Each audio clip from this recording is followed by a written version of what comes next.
we have before us the opportunity to forge for ourselves and for future generations a new world order, a world where the rule of law, not the law of the jungle, governs the conduct of nations. When we are successful, and we will be, we have a real chance at this new world order, an order in which a credible United Nations can use its peacekeeping role to fulfill the promise and vision of the UN's founding.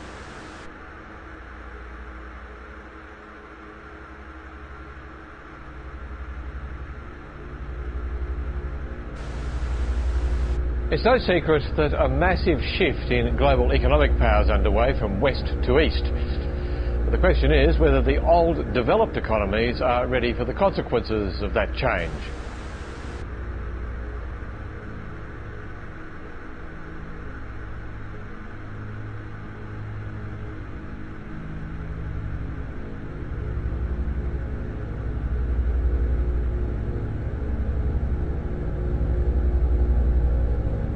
We've got to give them a stake in creating the kind of world order that I think all of us would like to see. Are we at one of those moments in history in which there is the necessity for a new world order? A, because of what's taken place in the Middle East, the rise of different kinds of groups, and B, what's happened in Asia, meaning that there has been a shift from the west to the east. There's a need for a new world order, but it has different characteristics in different parts of the world.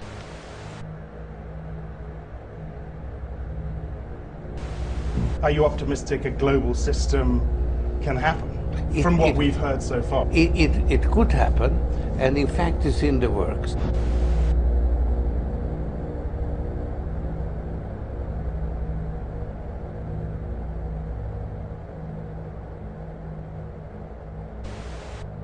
Issues, but they really are issues of the construction of a new world order.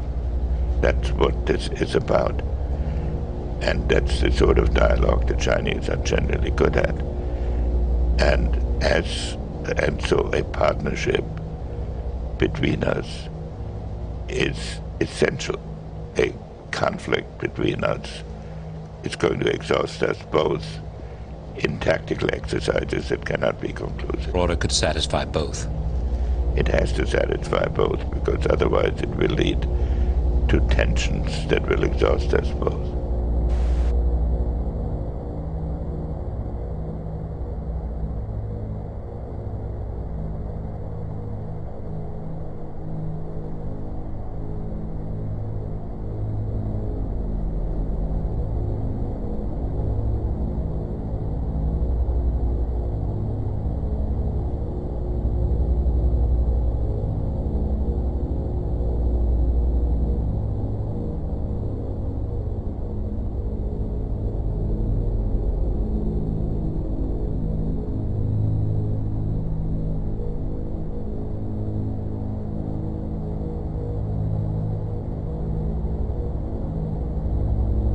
Much of the turmoil we see on the planet today is a response to a power shift of rising economic prosperity from the west to the east.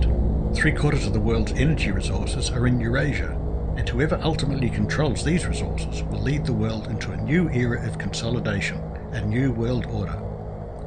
Regime change in the name of democracy and the war on terror has placed the United States and its allies in key strategic Eurasian regions. Welcome to the birth pangs of a new world order. Leaders and dignitaries of the European Union, representatives of our NATO alliance, distinguished guests. We meet here at a moment of testing for Europe and the United States, and for the international order that we have worked for generations to build.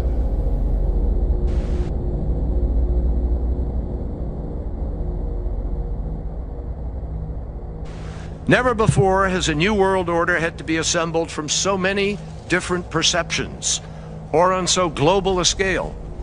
Nor has any previous order had to combine the attributes of the historic balance of power system with global democratic opinion and the exploding technology of the contemporary period. This is the world you are graduating into. This is what I want to talk about today with you for a few minutes. I believe we, and particularly you, your class, has an incredible window of opportunity to lead in shaping a new world order for the 21st century in a way consistent with American interest and the common interest. These troubled times, our fifth objective, a new world order can emerge, a new era, freer from the threat of terror, stronger in the pursuit of justice, and more secure in the quest for peace. An era in which the nations of the world, East and West, North and South, can prosper and live in harmony. 100 generations have searched for this elusive path to peace, while 1,000 wars raged across the span of human endeavor. And today that new world is struggling to be born. A world quite different from the one we've known. A world where the rule of law supplants the rule of the jungle. A world in which nations recognize the shared responsibility for freedom and justice.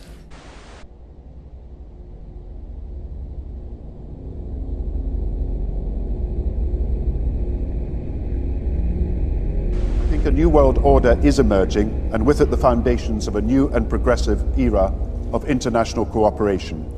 We have resolved that from today we will together manage the process of globalization to secure responsibility from all and fairness to all.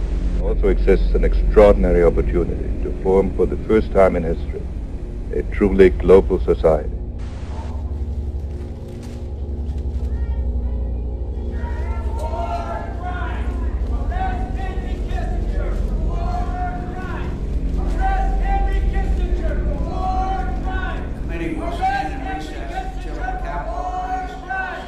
I've been a member of this committee for many years, and I have never seen anything as disgraceful and outrageous and despicable as the last demonstration that just took place about, you know, you're going to have to shut up or I'm going to have you arrested. The ideology of the unification of mankind under one religious, economic and political umbrella has existed since the days of Babylon, when Nimrod built an epicenter of civilization reaching for the sky. United States politicians have demonstrated an almost fanatical zeal in a race against the clock to institute policies asserting US superiority. Nations such as China and Russia are forming re-evaluated alliances and are challenging US hegemony. There is also a religious aspect as well. Behind the scenes, Roman Catholicism has allied itself with the United States and the European elite to ensure Roman Catholicism, with its 1.2 billion members, is the head, not the tail, of the New World Order. Islam is the rival, with almost 1.6 billion members, and fundamentalist sects like the Shiites not willing to be part of any world order. What for? Well, the purpose is what the Roman Catholic system has all the time as her own purpose, is to infiltrate, to penetrate all the areas of life where the Roman Catholic can have control and access for the coming world government. What that means is, in preparation for that world government, the Roman Catholic institution, especially since the establishment of the Jesuit order in 1541, throughout all these 500 years, they've been in preparation and through infiltration and penetration of every level of society in order to take over the world politically and religiously.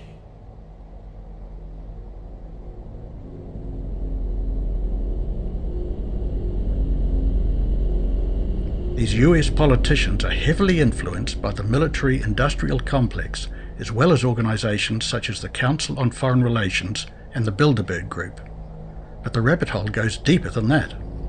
US presidents are well aware of the inherent danger of being assassinated by an unseen power if they choose to go against the grain of a well-hidden secret organisation, hell-bent on absolute control.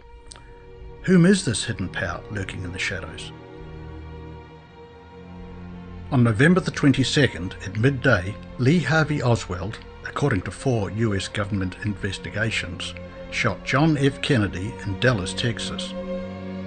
The assassination of JFK has been enshrouded in mystery ever since the bizarre chain of events that occurred before, during and after the execution of one of the most loved presidents in the history of the United States of America. Let's expose who was behind this action and investigate the motives of a power working covertly to undermine not only the US government but other nations as well. The very word secrecy is repugnant in a free and open society. And we are, as a people, inherently and historically opposed to secret societies, to secret oaths, and to secret proceedings. We decided long ago that the dangers of excessive and unwarranted concealment of pertinent facts far outweighed the dangers which are cited to justify it. Even today, there is little value in opposing the threat of a closed society by imitating its arbitrary restrictions. Even today, there is little value in ensuring the survival of our nation if our traditions do not survive with it. And there is very grave danger that an announced need for increased security will be seized upon by those anxious to expand its meaning to the very limits of official censorship and concealment. That I do not intend to permit to the extent that it's in my control. And no official of my administration, whether his rank is high or low, civilian or military, should interpret my words here tonight as an excuse to censor the news, to stifle dissent, to cover up our mistakes, or to withhold from the press and the public the facts they deserve to know. For we are opposed around the world by a monolithic and ruthless conspiracy that relies primarily on covert means for expanding its sphere of influence, on infiltration instead of invasion, on subversion instead of elections, on intimidation instead of free choice, on guerrillas by night instead of armies by day. It is a system which has conscripted vast human and material resources into the building of a tightly knit, highly efficient machine that combines military, diplomatic, intelligence, economic, scientific, and political operations. Its preparations are concealed, not published. Its mistakes are buried, not headlined. Its dissenters are silenced, not praised. No expenditure is questioned, no rumor is printed, no secret is revealed. There were multiple reasons why JFK was assassinated. The Vietnam War, the dismantling of the Federal Reserve, threatening to smash the CIA into 1,000 pieces, and JFK's speech on the separation of church and state, which displeased the hierarchy of the Roman Catholic Church. President Kennedy wanted to withdraw from Vietnam, and he, as president, began to de-escalate American involvement in Southeast Asia, but the superpower group was plotting his murder. Who was the superpower group that has avoided publicity after a myriad of deception all these years? Writer and philosopher Avro Manhattan had this to say: "The political and military origin of the War of Vietnam has been described with millions of written and spoken words, yet nothing has been said about one of the most significant forces which contributed to its promotion, namely the role played by religion, which in this case means the part played by the Catholic Church and a diplomatic counterpart, the Vatican. Their active participation is not mere speculation, it is an historical fact as concrete as the presence of the US or the massive guerrilla resistance of Asian communism. The activities of the last two have been scrutinized by thousands of books, but the former has never been assessed, not even in the summarized form.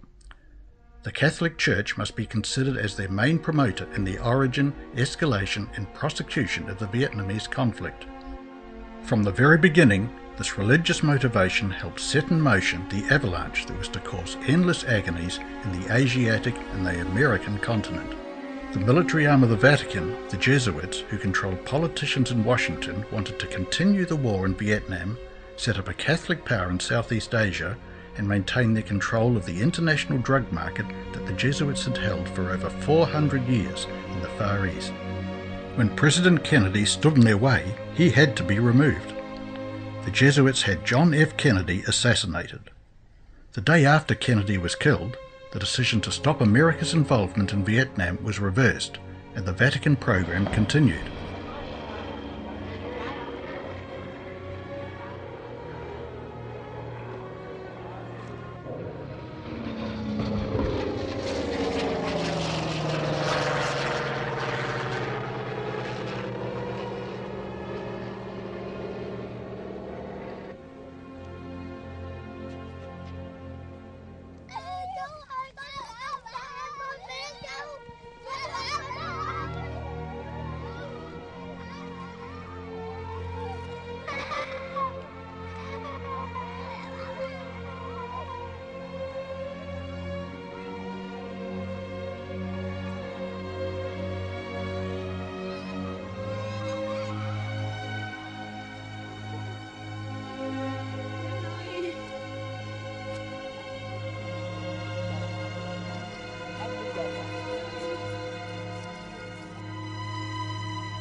President Diem of Vietnam was a practicing Catholic who ruled South Vietnam with an iron fist. He was a genuine believer of the evils of communism and the uniqueness of the Catholic Church, and had originally been planted in the presidency by Cardinal Spellman and Pope Pius XII. He transformed the presidency into a virtual Catholic dictatorship, ruthlessly crushing his religious and political opponents. Many Buddhist monks committed suicide by self-immolation, dousing themselves with petrol and setting themselves on fire, protesting against the religious persecution of non-Catholics by the South Vietnamese pro-Catholic presidency. President Diem's discriminatory persecution of Buddhists caused mass desertions in the army and disruption within the government administration. As stated before, the second reason for JFK's assassination was his intention to eliminate the Federal Reserve. Colonel James Gritz explains, when Kennedy called for the return of America's currency to the gold standard and the dismantling of the Federal Reserve System, he actually minted non-debt money, which does not bear the mark of the Federal Reserve when he dared to exercise the leadership authority granted to him by the US Constitution. After the planned withdrawal from Vietnam and dismantling of the Federal Reserve System, which is not controlled by the US government and too often manipulates United States policy, JFK was a marked man. He further infuriated the Vatican with his separation of church and state speech. I believe in an America where the separation of church and state is absolute, where no Catholic prelate would tell the president, should he be Catholic, how to act. Kennedy was one of many presidents, kings, czars and emperors who refused to obey the Jesuits and was killed for it. The role of the papacy in the heinous murder and cover-up of this crime cannot be denied. The Vatican had the motive, the people in key positions to carry it out, and the people in key positions to cover it up.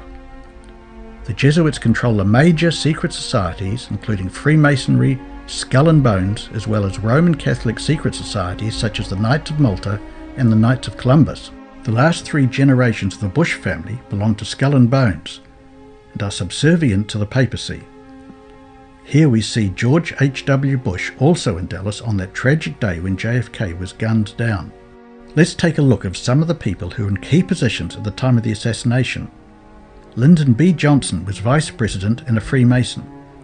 He was subservient to Jesuit-controlled elite after he was sworn in as US president following the death of JFK. Allen Dulles was a Knight of Malta and CIA director from 1953 to 61. JFK fired Allen Dulles as CIA director for the mishandling of the Bay of Pigs invasion and insubordination to himself.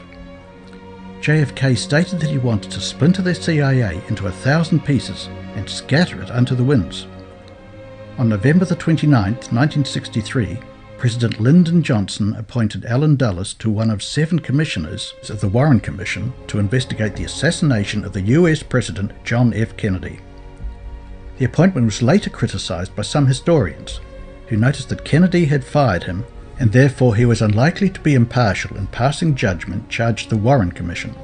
Allen Dulles' nephew Avery Dulles was a Roman Catholic cardinal and Jesuit priest. John McCone was the replacement of Allen Dulles as CIA Director from 1961 to 65 and was also a member of Roman Catholic secret society Knights of Columbus. McGeorge Bundy was the United States Security Advisor. He was a member of Skull and Bones. George H.W. Bush was, in Dallas, seemingly nervous in his body language, and he too is a member of Skull and Bones. John Edgar Hoover was Director of the Federal Bureau of Investigation and a Freemason.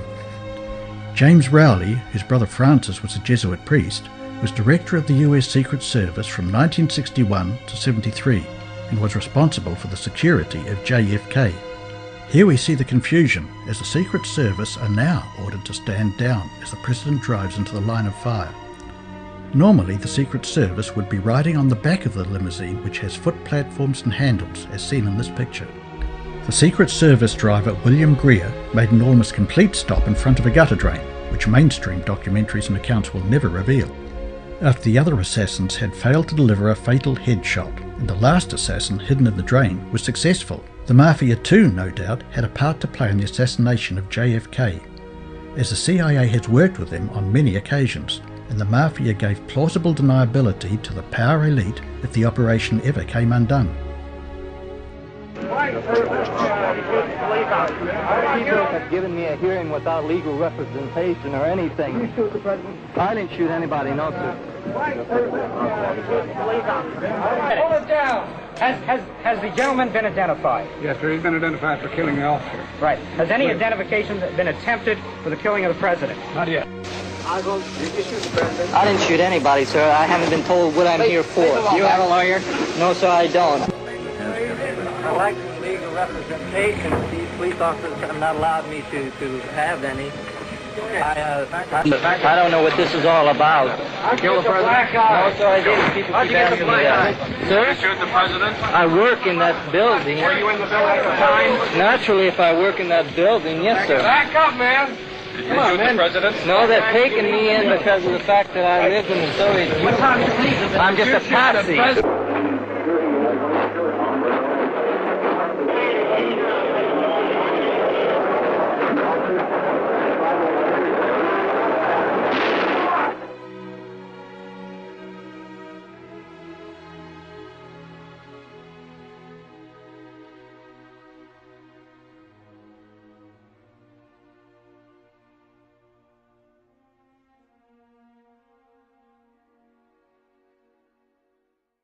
For we are opposed around the world by a monolithic and ruthless conspiracy that relies primarily on covert means for expanding its sphere of influence, on infiltration instead of invasion, on subversion instead of elections, on intimidation instead of free choice. It is a system which has conscripted vast human and material resources into the building of a tightly knit, highly efficient machine that combines military, diplomatic, intelligence, economic, scientific, and political operations. Its preparations are concealed, not published. Its mistakes are buried, not headlined. Its dissenters are silenced, not praised. No rumor is printed, no secret is revealed.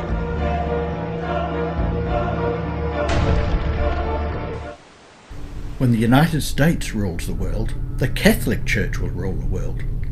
Nothing can stand against the Church. I'd like to see the politician who would try to rule against the Church in Chicago.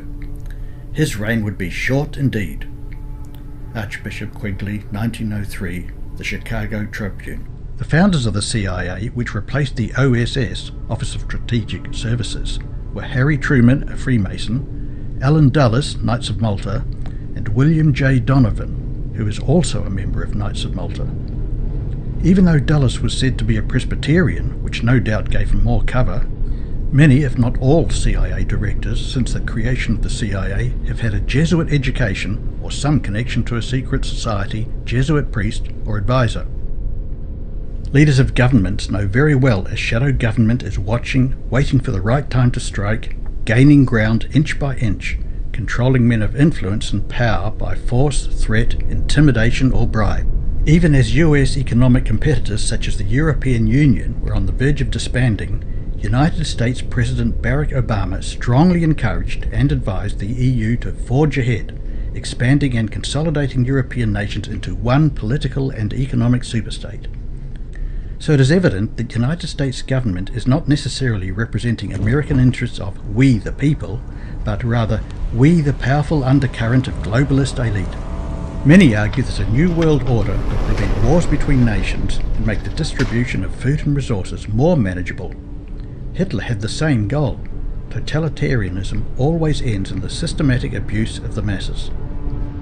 George Orwell's novel 1984 is a fictitious story, first published in 1949, about a totalitarian regime which kept citizens in a state of fear under the facade of endless war. 1984 has an uncanny resemblance to what is slowly happening to our society: pervasive government surveillance, arbitrary detainment, and torture and mass media conditioning of the masses to a certain way of thinking. What Napoleon Bonaparte and Adolf Hitler failed to do in the quest for the unification of Europe, the European Union succeeded in doing through trade and diplomacy. As you can see, the EU headquarters building is nothing more than a replica of the Tower of Babel, giving the effect of incompletion. The Tower of Babel signifies the collective concentration of apostasy against divine statues by many nationalities. As the advertisement poster states, many tongues, one voice, with 11 visible pentagram stars of the 12 that are thought to conjure up satanic power in the occult, and the 12th star is said to be hidden behind the structure. The North Atlantic Treaty Organization, better known by its acronym NATO, is a multinational force designed and thought necessary to counter the military power of the USSR, communism in Western Europe, and nationalist militarism. Now that the Cold War is over with the Soviet Union, the new goal is the domination of Eurasia, outflanking Russia and halting any plans of Russian imperialism.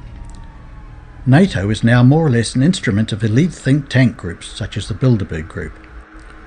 The strongest influence within this military machine seems to be the United States, as the United Kingdom, France and Germany have a lesser but significant say.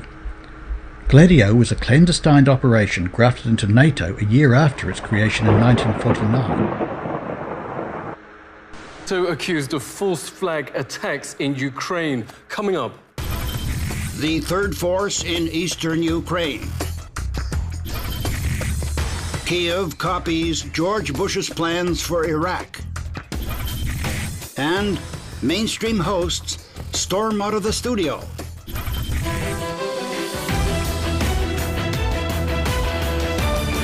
Killing your own citizens, then blaming another nation to start wars called a false flag attack. The most infamous is Operation Himmler. Nazis murdered fellow Germans, then blamed Poland to start World War II. Nazis trained by NATO were the vile snipers during the Maidan protests who shot both sides, both the police and their own supporters. It helped spark the violence that brought the coup d'etat. Leaked images show Ukraine nationalists Una Unso being trained to use sniper rifles by NATO. These false flags, writes intelligence author F. William Engdahl, are just the latest atrocity in the documented NATO Operation Gladio. Decades of terror attacks that have killed hundreds throughout Europe have actually been funded and planned by the White House. Top-level officials in the government and the CIA have confirmed in what Wikispooks calls the most shocking story ignored by the mainstream. Gladio is admitted by former CIA head Bill Colby to be a major operation. Operations like the massacre at Bologna rail station, which killed 85 people and injured hundreds more. EU Parliament passed a resolution condemning the terror, demanded NATO stop and carry out a full investigation. The US simply ignored it. Evidence shows this US campaign of terror continues today, notes the world's leading scholar on Gladio, Dr. Daniel Ganser. FBI whistleblower Sybil Edmonds, who ACLU calls the most gagged person in US history, revealed the CIA's actually expanded the program internationally under codename Gladio B. The same professional snipers as in Kiev, writes Global Research News, have been found shooting both sides in countries throughout the world that offer resistance to the US. Political analyst Eric Draitser joins us. Really great to talk to you. What's going on? Who's behind the snipers? That they work in the service of Western intelligence. This is quite clear. Likely private contractors, private mercenaries who are paid to create this kind of chaos. Those who probably cut their teeth on the battlefields of Afghanistan and in Iraq, who now are essentially murderers for hire, who are sent anywhere where the United States or its allies deem necessary to create chaos. So you mentioned a couple of examples in Syria, in Ukraine, in Venezuela. We should also remember, of course, Thailand in 2010. We saw a very similar situation there. Egypt most recently as well. This is a standard tactic, create a casus belli for the United States to have a military presence for decades to come. The world's main instigator of false flags, notes the editor of upcoming book Flashpoint in Ukraine, Dr. Stephen Lenman, is the United States. The US hasn't been threatened with a real attack in hundreds of years, writes the author of Questioning the War on Terror, Dr. Kevin Barrett. The only way to force war on its population is through terror-inducing false flags. 266 American sailors were killed on the USS Maine in Havana Harbor using the slogan, "Remember the Maine." The establishment blamed an enemy mine, then colonized Cuba, Puerto Rico, Guam, and the Philippines. Admiral Hyman Rickover later revealed it had nothing to do with the enemy. The explosion came from inside the ship. The entire US Joint Chiefs of Staff called for another, quote, "Remember the Maine incident" with Operation Northwoods. Declassified documents show Pentagon plans to blow up a US ship, hijack passenger planes, down an airliner from the US full of college students, wage a, quote, "terror campaign" in Miami, other cities, and Washington, D.C. The false flag attacks must be, quote, "widely publicized in mainstream media to cause a, quote, "helpful wave of national indignation." The plans signed off by Armed Forces Chief Lyman Nemnitzer were blocked at the last minute by a horrified President Kennedy. It was opposition to out-of-control militarism, writes James Douglas in JFK and the Unspeakable, that Douglas says got Kennedy killed by the intelligence services. It is one of the versions for his assassination. Northwood's mastermind Lemnitzer was put in charge of NATO, where he, quote, "hoisted the black flag of terror in Europe under Operation Gladio," notes the book Gladio, NATO's Dagger at the Heart of Europe. Kennedy's removal left the path clear for successor Lyndon Baines Johnson to return false flags to center stage. Within less than a year, LBJ fabricated the attack that plunged the US into the Vietnam disaster. The president made up a non-existent strike on US ships in the Gulf of Tonkin and said, quote, "Our boys are floating in the water."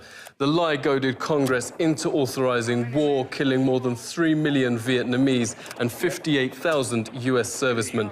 President Bush Jr. told British Prime Minister Blair that if he couldn't get UN approval to bomb Iraq, he'd paint a US jet in UN colors and try to get it shot down over Iraq to justify invasions. In a bizarre parallel, Life News this week filmed Kiev now using these armored helicopters with UN insignia against civilians in eastern Ukraine.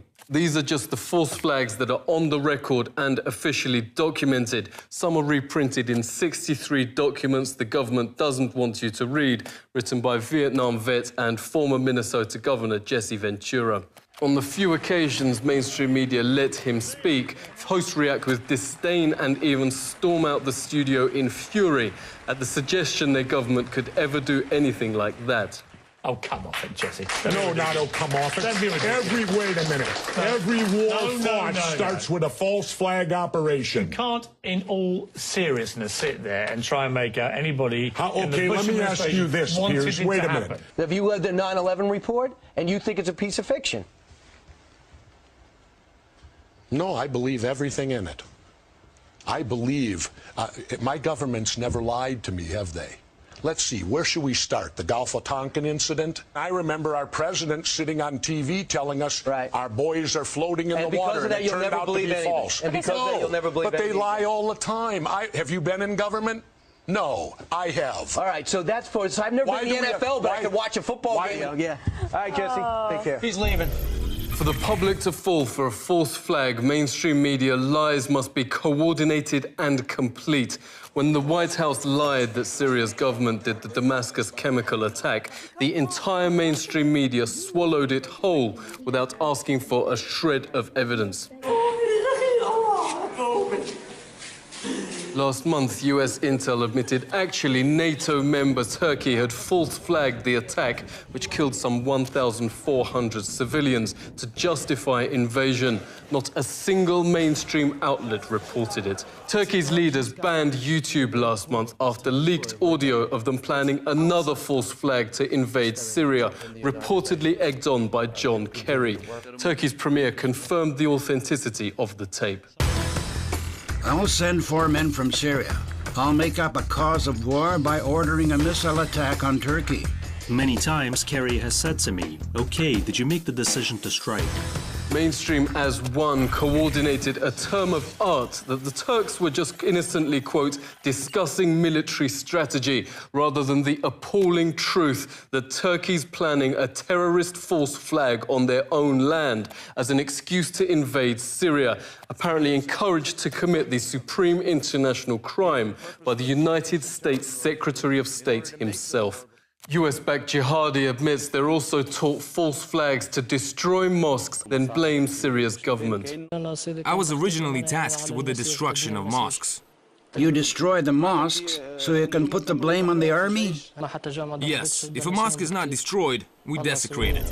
The massacre of Odessa this month, reports Counterpunch, has all the signs of a classic US false flag. Shortly after, dozens of CIA spooks were discovered instructing Kiev's junta how to act in East Ukraine.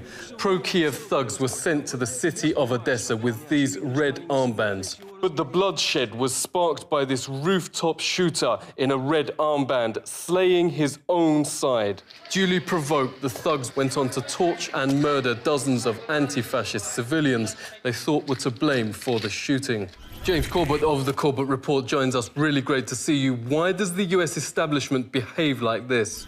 It's important to understand the establishment as a collection of psychopathic individuals, and that's not meant as some sort of metaphor. That's meant as almost a medical diagnosis. There is a percentage of the population, it's disputed by medical experts, but somewhere between 3 and 4% is generally the figure cited, of people who have a medical condition where they are absolutely unable to feel the natural human empathy that we feel for one another and compassion that we feel for people in situations that are underprivileged or what have you, people who are in positions of pain or suffering.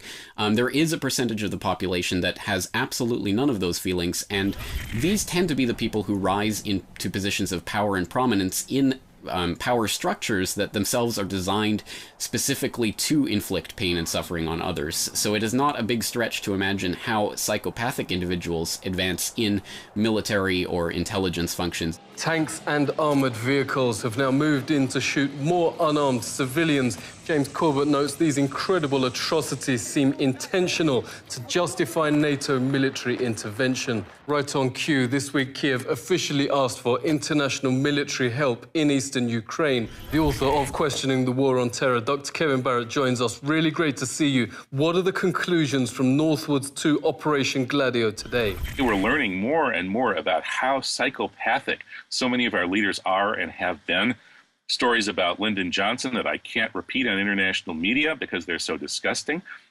Stories about the Bush family involving the worst, most despicable kinds of crime. It's become supremely obvious that a lot of the Western leadership is deeply corrupt. And I think that has a terrible effect on the larger society because it's natural for people to imitate those above them in the social hierarchy. So we, I think, need to rethink the process that we're using to put people into leadership positions, military leadership, intelligence leadership, political leadership, and we need to think about coming up with a way to maybe administer psychopathy tests to people who are aspiring leaders, or otherwise vet people to try to make sure that people in the top positions have some kind of conscience. Because if they don't, I'm afraid things are going to just spiral out of control. Whole societies will become so corrupt that they will fall apart, and civilization itself will be threatened. Dr. Barrett knows false flags only work when the public's unaware of them. Washington's blog reports that interest in false flags has gone through the roof, and interest's now highest in the US. Audiences for mainstream pumping false flag lies are in freefall. Channels like MSNBC shed half their entire viewership last year, losing another quarter just in the first 3 months of 2014. NATO leaders are now known to have mass murdered their own civilians in false flag operations like Gladio. Reportedly, the operation continues today. How many more victims will there be before the public finds out? Seek truth from facts. This is The Truth Seeker. Mysterious and elite. For decades, some of the world's most powerful people have come together to form a secret society of sorts. But now some of their secrets may be exposed. Joining me with more on the Bilderberg Group is radio host Alex Jones. Alex, I'm wondering what you think about this. Does this mean that the ins and outs of the Bilderberg Group will become more mainstream now that this author is coming out to talk about it more? Well, European Union Member of Parliament Mario Borghezio last year questioned in the Parliament why so many heads of EU positions were Bilderberg Group members. And of course, last year, Dutch Member of Parliament Harry van Bommel also petitioned to members of the Bilderberg Group who were in the EU government to explain themselves. So what's happening is more and more people in governments, in different European national governments and in the EU government, are realizing that the real decisions are being made at globalist meetings like the Bilderberg Group. And we wrote a story last week at prisonplanet.com titled Bilderberg Group, The Open Conspiracy, because when Jim Tucker was first reporting on this 32 years ago as a U.S. reporter, people made fun of him and laughed at him and said it didn't even exist. Major publications like the New York Times and Time Magazine said it didn't exist. Well, since then, the Bilderberg Group has been forced to go more public and admit that they covertly set up the European Union, that they do want a planetary government, that they do want world government. And so much of their agenda is now promoted by the EU and others. Herman von Rompuy, who's a Bilderberg Group attendee, and of course the head of the EU, has called for global government run by the very central banks that have caused the worldwide derivatives crisis. So yes, just 2 weeks ago, Zbigniew Brzezinski addressed the Council on Foreign Relations and said, for the first time in world history, the entire globe is politically awakened, not to the puppet presidents and prime ministers, but to the real power elite, and that their world government is basically in trouble. And the Council on Foreign Relations, people in the crowd looked very upset. So this Anglo-American Dutch power structure that's hidden in the shadows and used the energy of the U.S. and England to carry out this world government is in trouble, because the American people and others are waking up to the fact that we've been used as the engine of this covert empire. Alex, and so there's a major... I want to interrupt you just real quick. I think you make a good point in talking about how it really did used to be viewed as sort of a conspiracy, and a lot of people didn't see the validity in talking about this as something that was real. But many of the predictions that the Bilderberg Group has made, especially relating to the economy and the financial meltdown in Europe, have been extremely accurate. Talk a little bit about that and how that has sort of altered public perception. Well, sure. I mean, you get 150 or so, previously it was about 125, of the heads of Dutch Royal Shell, royalty, the head of the Dutch Royal House, the Rockefellers, the Rothschilds, all together is really a mafia commission meeting, and they're deciding on any disputes and the agenda for the following year, because they're already going in the basic direction they want to go, but there's minor tweaks going on. So 2 years ago, I traveled to Virginia and covered the Bilderberg Group, and the intel we got from inside was that Obama had been chosen and that Hillary was going to step down from the campaign. That was done 2 days later after we announced it. We were able to discover that the Bilderberg Group was planning to run gas prices up to $150 a barrel. People laughed at us. It then happened in the next year. The Bilderberg Group said that they'd made deals to have the staged collapse of the Berlin Wall. Jim Tucker reported on that a full year before it happened. Jim Tucker also reported from his Bilderberg inside sources that Bush was going to announce that he did believe in global warming and wanted carbon taxes. And that became a verified, documented truth later. When the Washington Post was announcing that the attack on Iraq was going to be 2002, American Free Press and others reported from their Bilderberg sources that the owners of the Washington Post, Mr. Graham, had attended and knew that it was going to be in March of '03. That was later confirmed. So yes, the Bilderberg Group is the highest level of world government, but they have their public propaganda that they put out at Davos and at other forums and events. And more, what the secret of Bilderberg Group is doing behind closed doors is more and more being put out publicly because they've now been revealed. They're having to admit their world government agenda, but they're putting a spin on it that it's good and humanitarian. And we cover this in my film, The Obama Deception. But yes, they're in a lot of trouble because the planet is waking up to their covert criminal operation. Just very, very briefly, Alex, the secrecy and the privacy, how important is that? Well, it's very important that Bilderberg keep its inner working secret. It's okay if stuff from decades ago comes out, but they don't want it, the new information to come out because their agenda can then be thwarted. Their main function now is vetting European, British, and U.S. politicians. That is one of their most important functions. More and more, they're being made not obsolete. It's just that the global pace has forced the Bilderberg Group to... Alex, I'm going to have to cut you off. I'm so sorry. We are out of time. Thank you. Always like hearing from you. But the Bilderberg Group can be summed up in their goals and aspirations by looking at the founders. Joseph Ratzinger, who once studied to be a Catholic priest in a Jesuit seminary, was concerned about the anti-Americanism in Western Europe.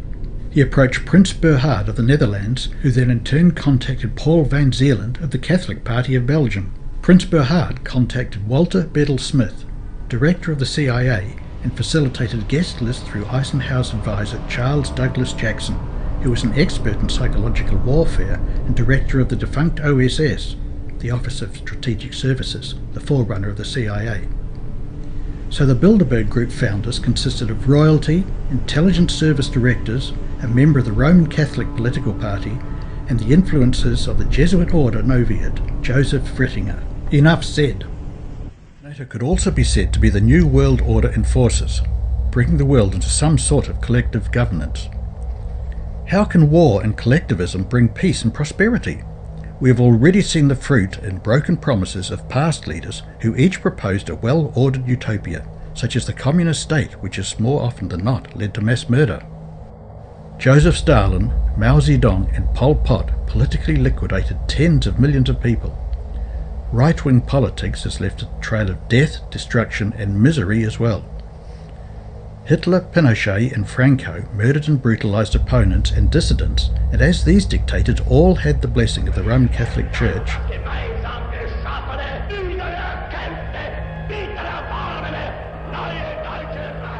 historically, the Vatican has always leaned to the extreme right of fascism, the ideology opposite to communism, for the reasons that the Vatican has a similar power structure to fascism, and that one of the main doctrines of communism is the denial of the existence of God, which leaves little room for Roman Catholicism. The ideological views of Karl Marx and Friedrich Engels, socialism and communism, were refined from such works as Plato's Republic, and were meant to create heaven on earth in theory. What happened in practice was misery and tyranny. Socialism or communism, no matter how it is expressed, is collectivism, and is or eventually leads to totalitarianism. Fascism is simply the flip side of the same totalitarian coin, but with room for a religious and political leader. Both ideologies are totalitarianism and lead to big brother government. You may have noticed how China is allowing more freedoms, becoming more capitalist and quasi-democratic. The United States has morphed into a strange mix of communism, fascism, and capitalism. However, capitalism in the future will only be a privilege for the elite. The United States and many other Western countries are rapidly becoming police states with controlled media, owned by only a handful of individuals. Many Western government states and provincial governments are slowly surrendering power to federal governments, which in turn surrender power to organisations such as the United Nations, World Bank, IMF and trade unions. Sovereign countries will lose autonomy, and citizens will face laws that will deface individualism and be replaced by collectivism.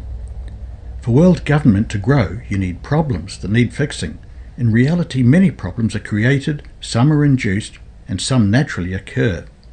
The problem-reaction-solution model is the most effective strategy to create a new world order.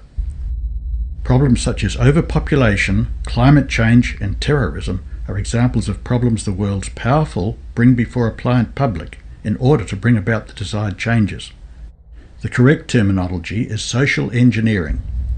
The allied countries of the United States, such as the United Kingdom, Australia, Canada, and New Zealand, are also rapidly losing personal freedoms and liberties, which might soon exceed the restrictions of Communist China. With all the attention placed on the NSA's mass surveillance of American citizens, it's easy to forget the other countries that are taking a page out of the agency's spy book.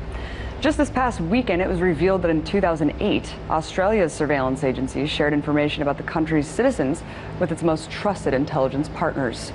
Perhaps the most concerning part of this recently leaked Snowden document was the discussion between these allies over whether or not to share the medical, legal, and religious information of Australian citizens. But this story is just a microcosm of the larger international spying cabal working together to peer into every nook and cranny of the world.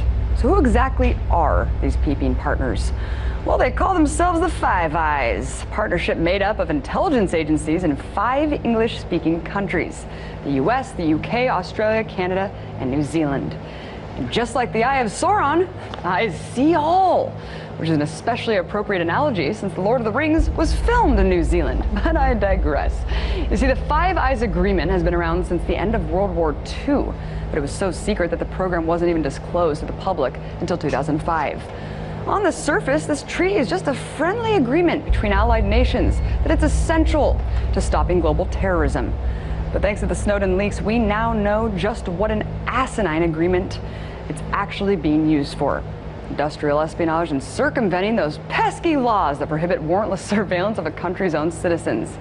In theory, these nations are not allowed to spy on each other's people, but we all know rules are meant to be broken.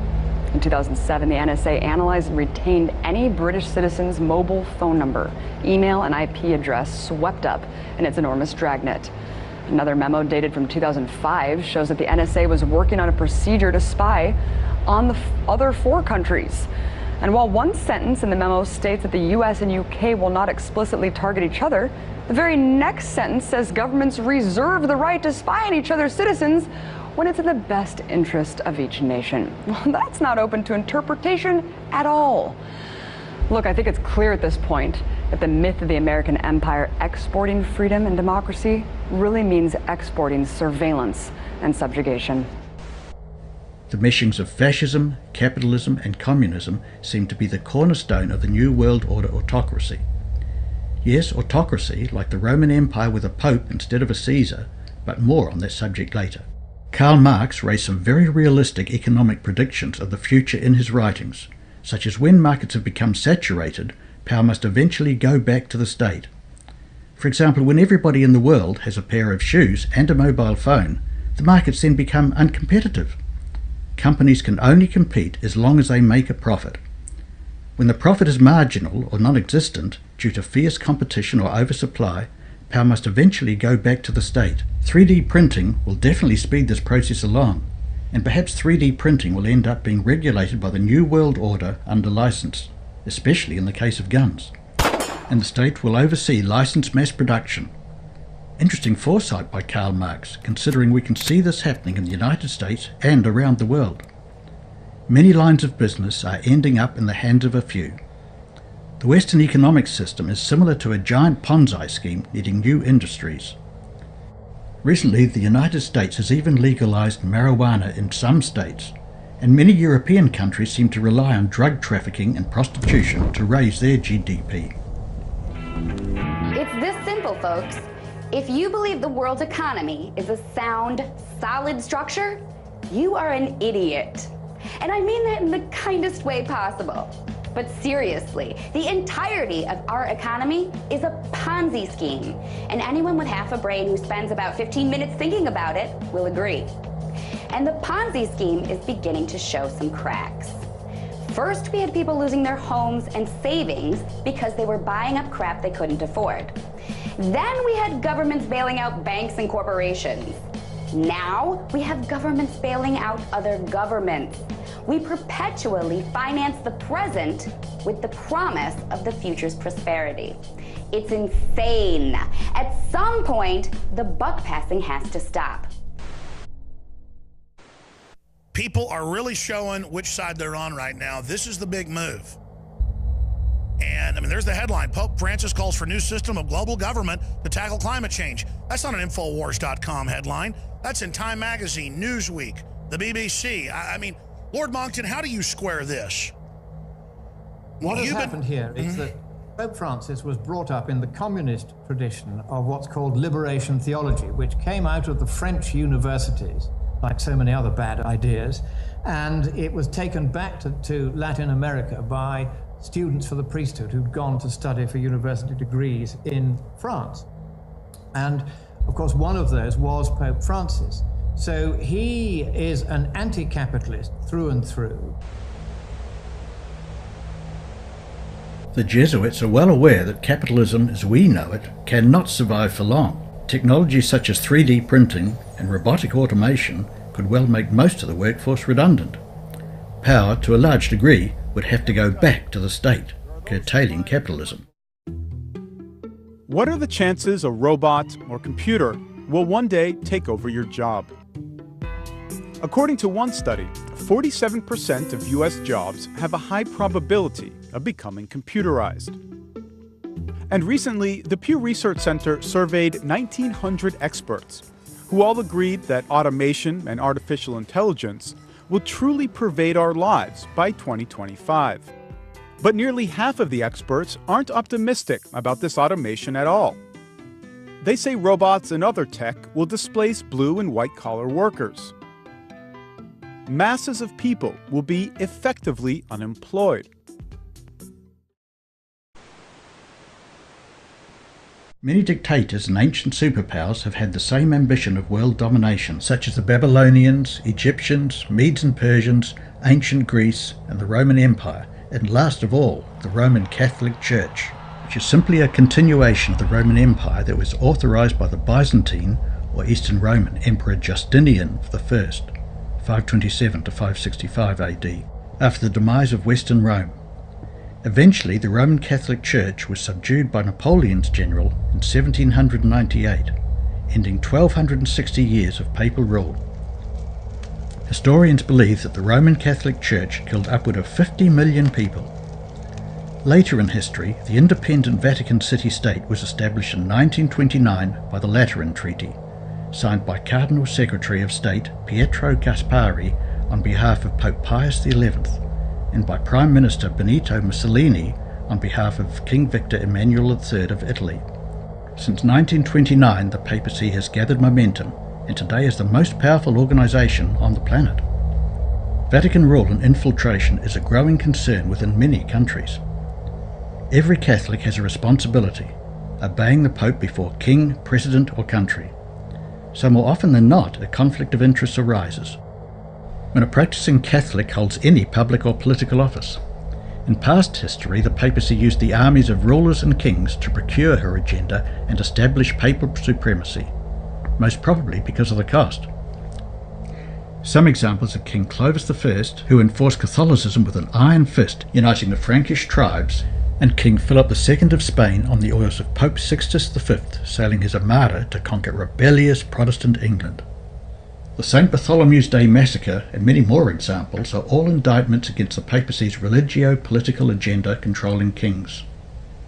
The Catholic Church has infiltrated the highest levels of government in many nations via the Roman Catholic secret societies such as the Jesuits, Knights of Malta, Opus Dei, Knights of Columbus, and laymen too. However, the Jesuits knew that if they could commandeer agencies like the CIA, NSA, the FBI, the Secret Service, as well as placing Jesuit-trained and influenced directors in military and defence roles, the Vatican could ultimately control the US government, coercing other nations to comply with the implementation of the Vatican's New World Order. The Society of Jesus, better known as the Jesuit Order, is the right arm of the Catholic Church. The Jesuits were approved by Pope Paul III in 1540 to counteract the Reformation, but grew more powerfully pervasive than the Roman Catholic Church itself.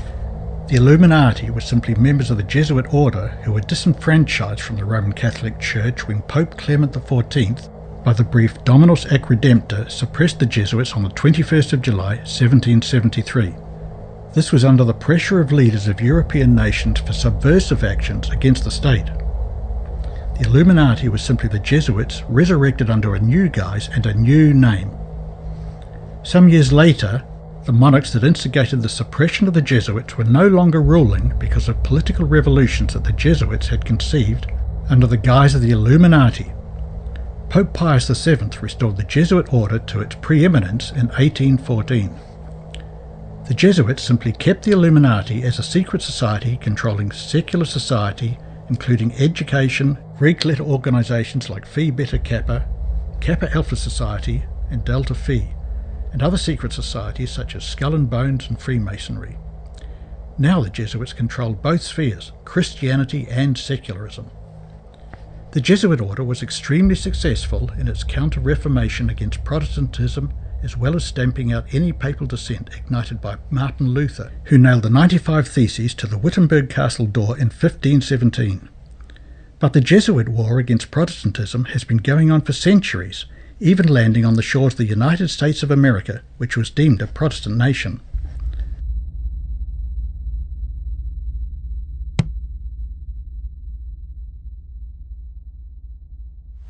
President Washington, that was the first president to be utilized by the Jesuits. If you were not aware of that, President Washington already was initiated by the Jesuits to bring about the first communication with the Vatican ever known in this country.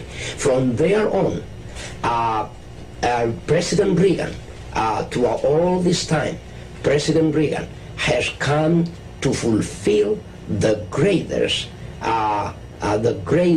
moment in the history of this conspiracy, because no other president has come as close as President Reagan brought about several things. One of them is the diplomatic relationship with the Vatican. Second, the preparation for the signature of a concordat between the Vatican and the United States.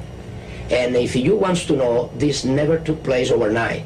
President Reagan was prepared and is here for the task that is performing today as President of the United States by the Jesuits of Rome, and the time that he served as a star in a movie that was very well known and still being shown today, a very old movie about the football team of Notre Dame. New Rockney. That's correct. This is the time that the first contact was made by the Jesuits with Reagan. When Ronald Reagan opened diplomatic relations with the Vatican State on January the 10th, 1984, something that the American people had contested in former years because of the contrast between the United States, a nation of religious liberty, and Vatican City, a dictatorial state that claimed fascism to be more in line with her political thinking and tyranny of religious freedom. In 1989, the tearing down of the Berlin Wall was an example of the intimacy of the US-Vatican merger, with Pope John Paul II influencing both the fall of the Berlin Wall and the end of the Soviet Union, which had long been opposed to Roman Catholicism and the United States during the Cold War. Time magazine published an article on the 24th of February 1992 about the alliance between the Pope and Ronald Reagan, President of the United States, ushering in a new era of US-Vatican relations. Henry Luce, a co-founder of Time magazine, was also a member of the Roman Catholic secret society Knights of Malta. The other founder died at a very young age, soon after the creation of the magazine.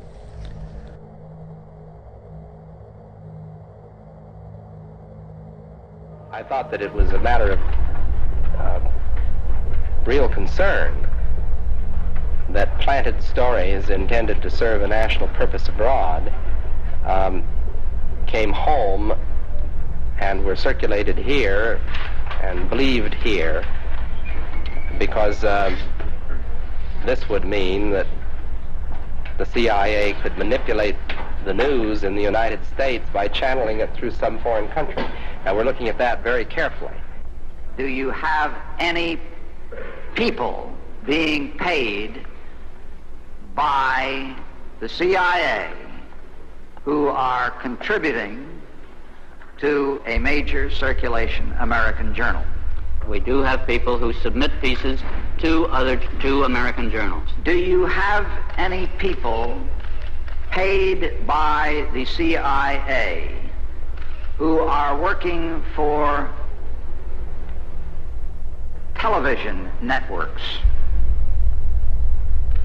This, I think, gets into the kind of getting into the details, Mr. Chairman, that I'd like to get into in executive session.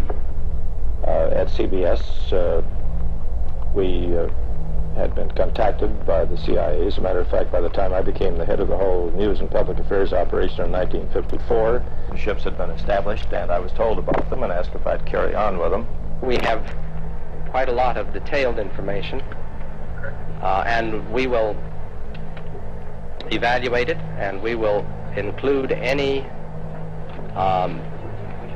evidence of wrongdoing or any evidence of impropriety in our final report and make recommendations. Do you have any people being paid by the CIA who are contributing to the national news services, AP and UPI? Well, again, I think we're getting into the kind of detail, Mr. Chairman, that I'd prefer to handle in executive session. Senator, do you think that you named the news organizations in your final report? That remains to be decided. I think it was entirely in order for our correspondents at that time to make use of CIA agent chiefs of station and other members of the executive staff of CIA as sources of information which were useful in their assessments of world conditions. Would you say that continues today?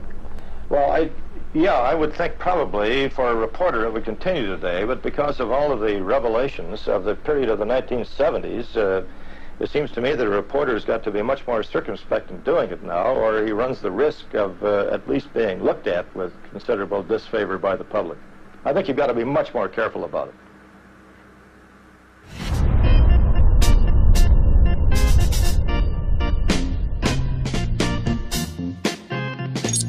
How has the CIA interfered in the American film industry since the Cold War era till today?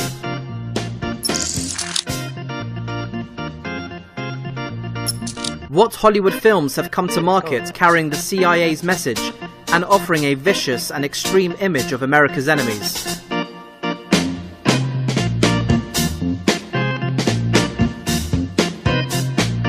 Who are the enemies? Who are targeted for destruction by the American agents?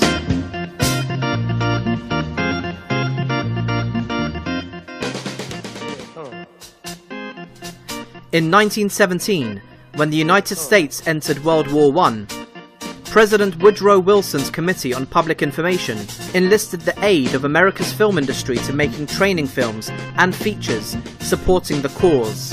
George Creel, chairman of the CPI, believed that the movies had a role in carrying the gospel of Americanism to every corner of the globe. The Federal Bureau of Investigation established an office in the 1930s to bolster its image in radio programs, films, and television shows. In 1947, the Department of Defense followed suit, and now the Army, the Navy, the Air Force, the Marine Corps, the Coast Guard, the Department of Homeland Security, and the Secret Service all have motion picture and television officers or official assistants to the media on their payroll. During World War II, Hollywood's contribution was to provide propaganda. Hollywood's most famous movie stars leave the film capital to help the government sell war bonds. Irene Dunn, Ronald Colman, Hedy Lamarr, Greer Garson, all part of a contingent of some 50 screen celebrities giving their time and talents to aid the national war effort.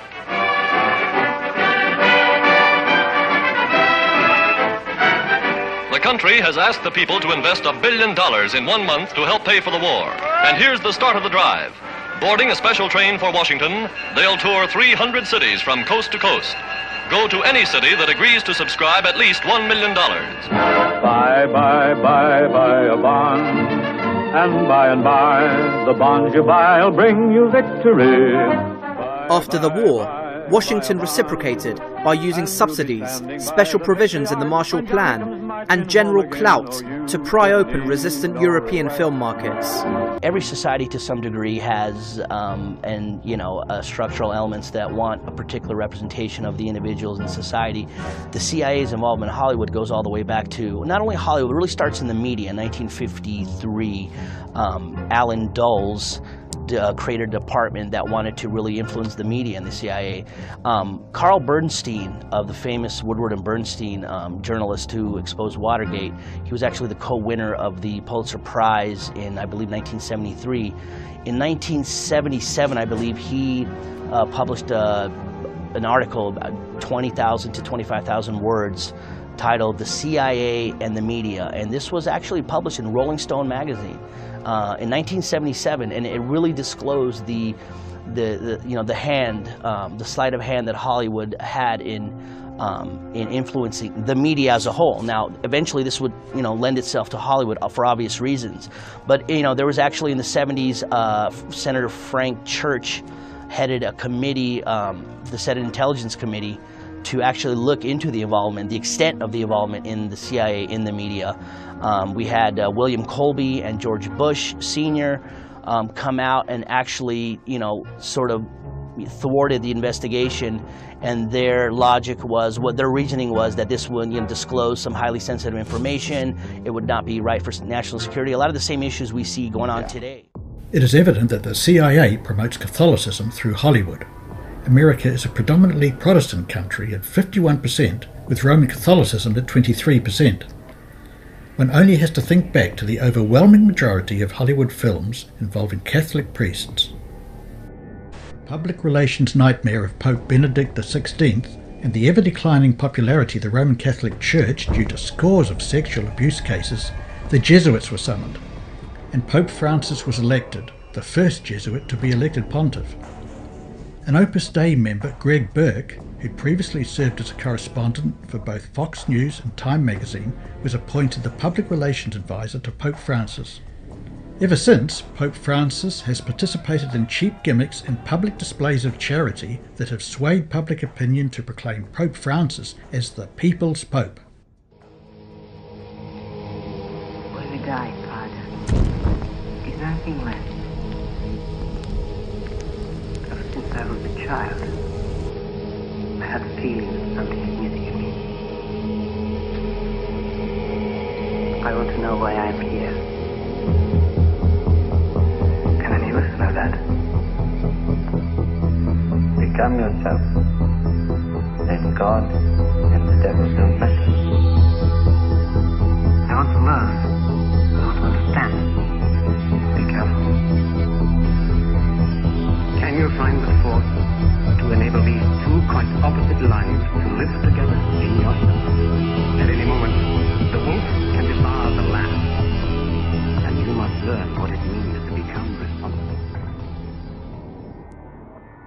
Zimbabwean dictator Robert Mugabe was raised a Roman Catholic and educated at Jesuit schools. One of the world's most prolific authors had this to say on the Jesuits: "There was no crime too great for them to commit, no deception too base for them to practice, no disguise too difficult for them to assume. Vowed to perpetual poverty and humility, it was their studied aim to secure wealth and power, to be devoted to the overthrow of Protestantism and the re-establishment of the papal supremacy. When appearing as members of their order, they wore a garb of sanctity, visiting prisons and hospitals, ministering to the sick and poor, professing to have renounced the world, and bearing the sacred name of Jesus, who went about doing good. But under this blameless exterior, the most criminal and deadly purposes were often concealed. It was a fundamental principle of the order that the end justifies the means. By this code, lying, theft, perjury, assassination were not only pardonable, but commendable when they served the interests of the Church. Under various disguises, the Jesuits worked their way into offices of state, climbing up to be the counselors of kings and shaping the policy of nations. They became servants to act as spies upon their masters. They established colleges for the sons of princes and nobles, and schools for the common people, and the children of Protestant parents were drawn into an observance of popish rites. The Great Controversy, Ellen G. White. The Black Pope, the office of Superior General of the Jesuits, has been said to be the most powerful man in the world. Currently, he is Adolfo Nicolas, who lived and taught theology in Asia, so a Jesuit goal at this time would be the subjection of Asia. At the time of 9/11, Adolfo Nicolas' predecessor, Peter Hans Kalvenbach, was Superior General of the Jesuits, as he was a specialist in the Middle East that they needed. Jesuit priest Malachi Martin wrote in his book, The Keys of This Blood, that he identifies the last decades of the 20th century as the end game of the New World Order. 9/11 was an extremely suspicious event. The many inconsistencies, such as molten iron seen spewing out the sides of the building, seen in controlled demolitions when using thermite, and the squibs, also a telltale sign of controlled demolition. There were also many private videos and conflicting statements by witnesses that made the official story unconvincing. The people in power were all subservient to the Vatican. General Michael Hayden, Jesuit educated at De Quincy, George Tenet, Jesuit educated at Georgetown, George H. Bush, who bows down to the Pope, and seen here giving George Tenet a medal for the biggest intelligent blackout in history. Donald Rumsfeld attended Jesuit Georgetown University.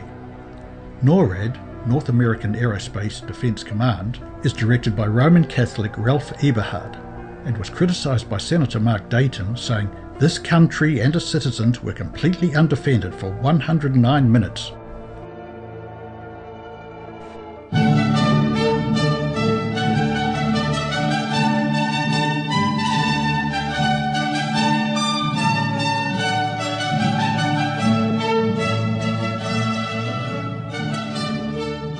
On the morning of September 11, 2001, 19 men armed with box cutters, directed by a man on dialysis in a cave fortress halfway around the world using a satellite phone and a laptop, directed the most sophisticated penetration of the most heavily defended airspace in the world, overpowering the passengers and the military combat trained pilots on 4 commercial aircraft before flying those planes wildly off course for over an hour without being molested by a single fighter interceptor.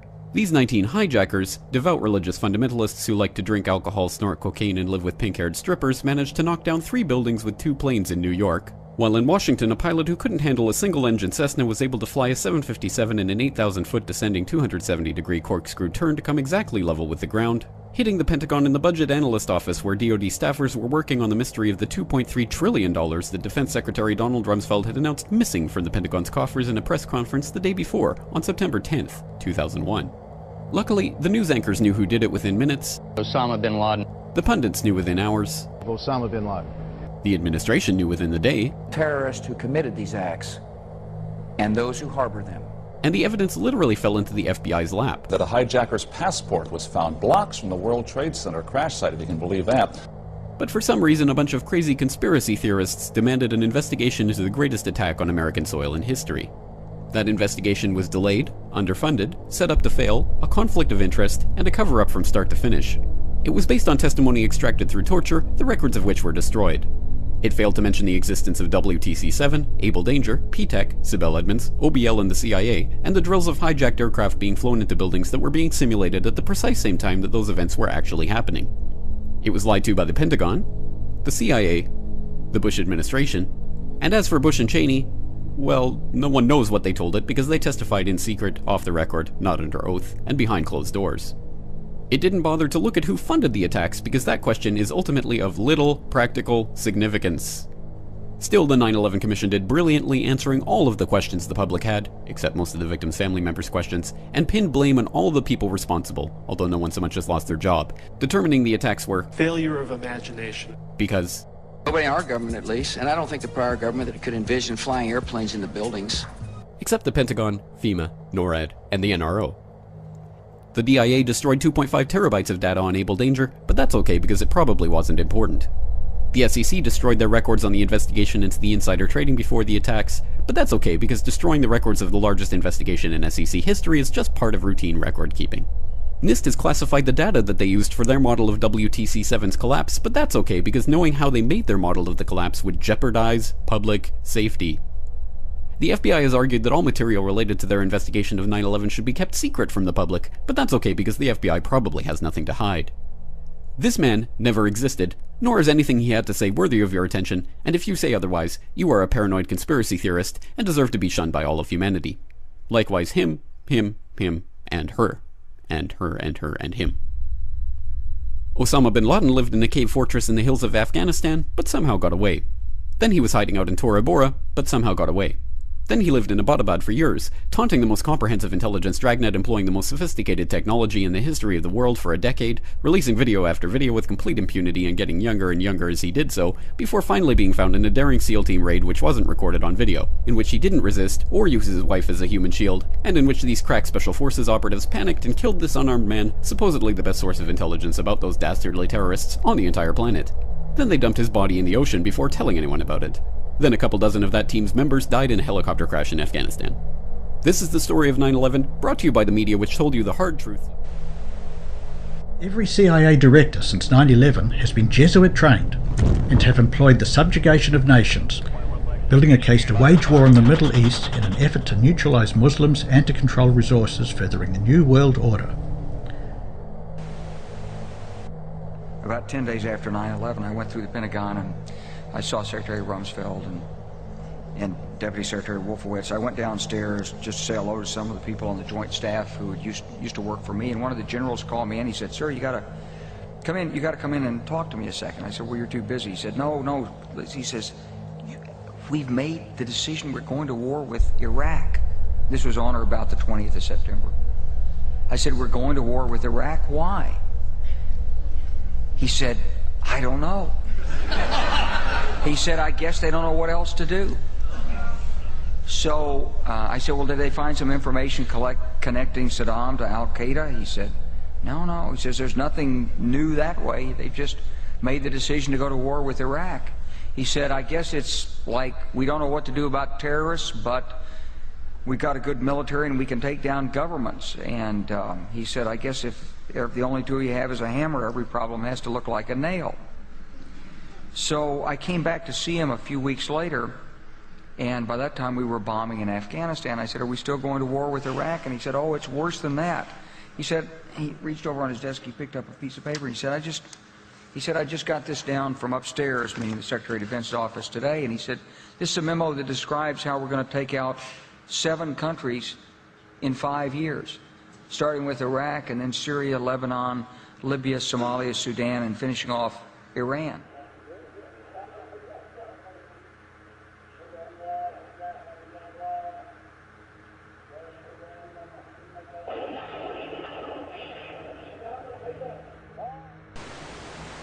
Speculation has been raised on the reasons for NATO's intervention in Libya.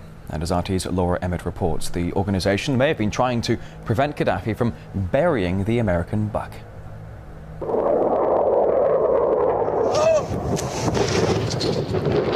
According to some, it's about protecting civilians.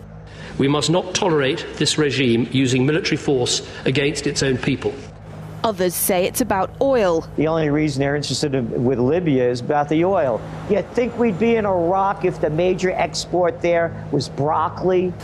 But some are convinced intervention in Libya is all about currency, specifically Gaddafi's plan to introduce the gold dinar, a single African currency made from gold, a true sharing of the wealth. It's one of these things that you have to plan almost in secret, because as soon as you say you're going to change over from the dollar to something else, you're going to be targeted. There were 2 conferences on this, one in 96 and another one in the year 2000, called the World Mataba Conference, organized by Gaddafi. And everybody was interested. I think most countries in Africa were keen. Gaddafi didn't give up. In the months leading up to the military intervention, he called on African and Muslim nations to join together to create this new currency that would rival the dollar and euro. They would sell oil and other resources around the world only for gold dinars. It's an idea that would shift the economic balance of the world. Countries' wealth would depend on how much gold they have, not how many dollars they trade. And Libya has 144 tons of gold. The UK has double that, but 10 times the population. If Gaddafi had an intent to try to reprice his oil or whatever else the country was selling in the global markets and accept something else as a currency, or maybe launch a gold dinar currency, any move such as that would certainly not be welcomed by the power elite today who are responsible for controlling the world's central banks. So yes, that would certainly be something that would cause his immediate dismissal and the need for other reasons to be brought forth for removing him from power. It's happened before. In 2000, Saddam Hussein announced Iraqi oil would be traded in euros, not dollars. Sanctions and an invasion followed. Some say because the Americans were desperate to prevent OPEC from transferring oil trading in all its member countries to the euro. The UK's gold is kept here in a secure vault somewhere in the depths of the Bank of England. As in most developed countries, there's not enough to go around. But that's not the case in places like Libya and many of the Gulf states. A gold dinar would have given oil-rich African and Middle Eastern countries the power to turn around to their energy-hungry customers and say, sorry, the price has gone up and we want gold. Some say the US and its NATO allies literally couldn't afford to let that happen.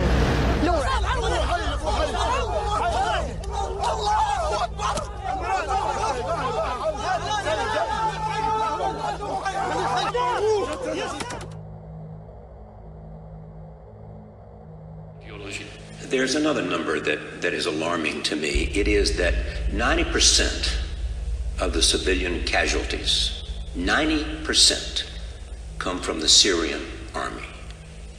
How did you get that result? That was a report that was issued in the last 6 months. Okay, as I said earlier, the war is not traditional war. It's not about capturing land and gaining land. It's about winning the hearts and minds of the Syrian. We cannot win the heart of minds of the Syrians while we are killing Syrians. We cannot sustain 4 years in that position as a government and me as president while the rest of the world, most of the world, the great powers and regional power are against me and my people against me. That's impossible. I mean, this logic has no leg to stand on. So this is not realistic, and this is against our interest as government is to kill the people. What do we get? What's the benefit of killing the people? Well, I mean, the argument is that there are weapons of war that have been used that most people look down on with great. One is chlorine gas. They believe it has been used here. They said there is evidence of that, and they would like to have the right to inspect to see where it's coming from. Mm-hmm. As you know, barrel bombs have been used, and they come from helicopters. And the only people who have helicopters is the Syrian army. And so those two acts of war, which the society looks down on as... Let me fully answer this. Barbaric acts. It's very important. This is part of the malicious propaganda against Syria. First of all, the chlorine gas is not military gas. You can buy it anywhere. And but it can be weaponized. No, because it's not very effective. It's not used as military gas. That's very self-evident. Traditional armament is more important than chlorine. And if it was very effective, the terrorists would have used this on a larger scale. Because it's not effective, it's not used very Then why not let somebody come in and inspect it, see whether it's been used or not? You'd be happy for that? Of course. We always ask a delegation, impartial delegation, to come and investigate. But, I mean, logically and realistically, it cannot be used as a military. This is part of the propaganda because, as you know, in the media, when it bleeds, it leads. And they always look for something that bleeds, which is the chlorine gas and the barrel bomb. You do use barrel bombs. You're just saying... There's no such a thing called barrel bombs. You have bombs. And any bombs is about killing. You have often spoken about the danger of a wider war in the Middle East. Yeah. Let me talk about the parties involved and characterize how you see them. Let me begin with Saudi Arabia. Saudi Arabia is anarchic autocracy, medieval system that's based on the Wahhabi dark ideology. Actually, let's say it's a marriage between the Wahhabi and the political system for 200 years now. That's how we look at it. And what is their connection to ISIS? The same ideology, the same background. So ISIS and Saudi Arabia are one and the same? The same ideology, yes. Same ideology? Ideology, it's Wahhabi ideology. Their ideology is based on the books of the Wahhabi in Saudi Arabia. So you believe that all Wahhabis have the same ideology as ISIS? Exactly, definitely. And that's announced by ISIS, by Al-Qaeda, by Al-Nusra. It's not something we discover or we try to promote. It's very, their book, they use the same books to indoctrinate the people. How about Turkey? Turkey, let's say, it's about Erdogan, his Muslim Brotherhood fanatics. And doesn't mean that he's a member, but he's a fanatic. President Erdogan is a Muslim Brotherhood fanatic. And he's somebody who's suffering from political megalomania, and you think that he's becoming the Sultan of the new era, of the 21st century. You think he could stop the border if he wanted to? Yeah, of course, definitely. He doesn't only ignore the terrorists from coming to Syria, he supports them logistically and militarily, directly, on a daily basis. Tell us what the Russians want. They are a strong ally of you. Yeah. What do they want? Definitely, they want to have balance in the world. It's not only about Syria. I'm a small country. It's not about having a huge interest in Syria. They could have it anywhere else. So it's about the future of the world. They want to be great power that have their own say in the future of this world. And what do they want for Syria? The stability. They want stability and political solution. And what does Iran want? The same. The same. Syria and Iran and Russia see eye to eye regarding this conflict. And what is your obligation to both of them? What do you mean obligation? What do you owe them? Yeah, I know, but they didn't ask for anything. Nothing at all. That's what I said. They don't do that for Syria. They do it for the region and for the world, because stability is very important for them. Plan was first announced by George W. Bush when he was president, just after the invasion of Iraq in 2003 at a G8 meeting, and it was called the Greater Middle East Project. And that project, they published a map of what they had in mind, was the control and the democratization, as they call it, of the entire Islamic world from Afghanistan, Pakistan, down through Iran, Syria, the Persian Gulf area, the oil-producing states there, and across North Africa all the way to Morocco. Events, the so-called Arab Spring, have been planned years back, and the instigators of those so-called spontaneous protests, these Twitter revolts in Cairo and Tunisia and so forth over the last months, have all been pre-organized assiduously. Some of the leaders of the protests have been trained in Belgrade in Serbia by Otpor activists financed by the U.S. State Department. This thing has State Department and U.S. intelligence all over it. And why are they doing this? Well, two things in my view. One, there is vast wealth in the hands of the leading circles in the Arab world. Vast wealth. Sovereign wealth funds of countries like Kuwait and other countries, but also just the resources. And one of the agendas is to introduce, as was done in the Soviet Union after 1991, with the collapse of the Soviet Union, the agenda of IMF privatization, free market economy, and so forth, so that Western banks and financial agencies and corporations could come in and take the plunder. The second agenda is militarily, in places such as Libya or South Sudan, now the so-called Republic of South Sudan, to militarize those oil sources that are directly strategic to China's future economic growth. So this is all about controlling Eurasia, something Zbigniew Brzezinski talked about back in 1997 in his famous book, The Grand Chess Game, and controlling especially Russia and China and any potential cohesion of the Eurasian countries economically and politically. But as a result of the so-called Arab Spring, can we honestly say that Middle East and Northern African countries which have gone through with the changes, have they really become more democratic? Egyptian and Tunisian friends of mine say that it's just the opposite. The economy is in far worse shape. Libya had the highest living standard in all of Africa before the bombings of NATO. Today, the country is in ruins because of those bombings, not because of Gaddafi. The economy of Egypt is in dire straits. The military remains in control. The military high command of Egypt was sitting in the Pentagon when the revolts kicked off and waited for a signal from the Pentagon when to return and take control of those events. So will the instigators of the conflicts, who seem to be, the United States and maybe some of the European powers, if we look at Libya, will they be able to restore normality in these countries, or is it not even in their interest? I don't think they give a moment's thought to normality or normalization. I think what their concern is, especially the Pentagon, is military control.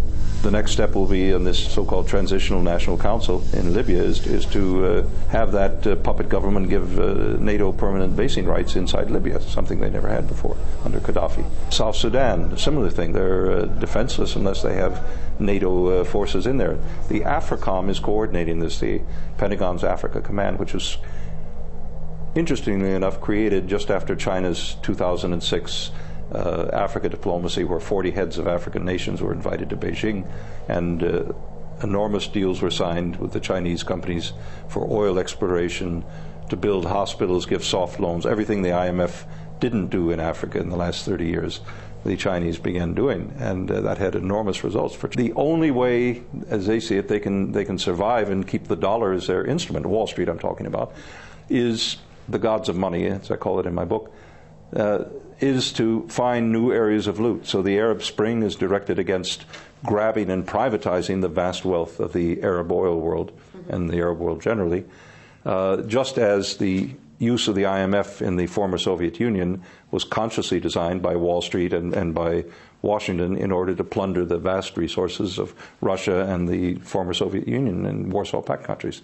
So if the dollar does not retain its superior status, do you think there is any likelihood that the euro will retain it, or inherit it, rather? Well, one reason that there's this difficulty with Greece and these so-called Eurozone weaker economies is that this is part of a kind of a covert financial warfare between the dollar and the euro as reserve currency. It started when the Chinese started complaining publicly about the flawed economic policy of Washington, running up deficits and endangering the value of Chinese treasury bonds. So now, just when that became public, suddenly there was a Greek crisis, and the Greek crisis was put in place in 2002 before Greece entered the Eurozone by none other than Goldman Sachs, the most powerful bank in America, arguably today, politically well connected in Washington. So it's very clear, if you follow the money trail, that the Greek crisis was programmed to be detonated at command by Wall Street and the U.S. Treasury, as well as the Federal Reserve, in order to defend the reserve currency role of the U.S. dollar. But I don't see the European economies endangered as the U.S. because one great difference, Europe still produces things. Europe still has real industry. Would you believe that, from going back to the beginning of our interview, would you believe that there are some European countries which benefit from the situation unraveling, say, in Libya right now, like France? Well, I was just going to say, Sarkozy had a meeting in March when the whole drama in Libya kicked off. He invited leaders of the so-called Transitional National Council to Paris and made them whispered sweet nothings in their ears about having control of the oil resources of eastern Libya, and poured money, weapons. The CIA and the French intelligence have been pouring arms into these insurgent groups inside Libya. This is an armed insurrection financed by NATO countries in Libya. It's no peaceful Twitter revolution of a bunch of kids who have a dream of American-style democracy or something. This is raw power grab by the French. What do you predict, or in your opinion, what do you think will happen in Libya now? I mean, the NATO troops will have to pull out at some point, and then what? Well, will they? I imagine an Iraq-like scenario or Afghanistan. What do you have in Afghanistan? You have 17 permanent U.S. military bases in Afghanistan, most of them air bases who are not bombing the Taliban. They're preparing for a coming war in perhaps 10 years with China or maybe with Russia. They've got a military bastion in the heart of Central Asia. That's something that they never had during the Cold War. So I think Libya is destined for a similar treatment. What role do you think Russia should play in the events which are unraveling right now? I think Russia, given the history going back more than the Cold War era, Russia can play a very stabilizing role as a counterforce to this highly dangerous strategy of the Greater Middle East Project of NATO and the U.S. in that region. Russia can play a very important role blocking some untoward events from the side of the UN Security Council in Syria. I don't think China would agree, as they did on the Libya case, to a UN sanction action in Syria. But in more ways than that, Russia can play a very constructive role, I think, in the region to try to counter this destabilization. I would hope they do. The Americans say in some of their comments and wordplay that we are friends of the Iranian nation. They are lying, they are lying. You can see this through their actions. They threaten Iran, then they expect the Islamic Republic to reduce its defense capabilities. Is this not funny? Is this not ridiculous? At the same time, while threatening us, they say you must reduce your defense capabilities. No, the Iranian nation and authorities, various authorities from different sectors in the armed forces, with the help of God, will increase their defense strength every day. My impression of your argument is that some Arab countries who are now engaged in the fight against ISIS earlier supported the rise of ISIS. Well, in any way, sir, you're fully aware that not only regional countries, some regional countries, but also some countries from outside our region were supporting various terrorist groups. The United States herself has been a supporter of them, and these types of supports have come in various forms, some financially, some with equipping, and some made their country, the territory of their nations, as a passageway to the field of battle, and some encouraged them in their domestic media and international media. All of them, in one fashion or another, encouraged and supported these terrorists. Whereas terrorism is always bad, without exceptions. You cannot say now it's good and another time condemn it. It is always bad and evil. Why would these governments support terrorism? Unfortunately, in the world of politics, the understanding for some is such that when an objective becomes of paramount importance, for example, the toppling of a certain government becomes of utmost importance, then they allow themselves to use any means in order to reach their own objective. Whereas these means, these tools can at a later point be used against them. You're suggesting that Saudi Arabia, Qatar, Turkey supported the terrorist because they wanted to overthrow President Bashar al-Assad. I did not name any countries, but be that as it may, it's your wish to interpret that any way you wish. You're free to do so. There were numerous countries that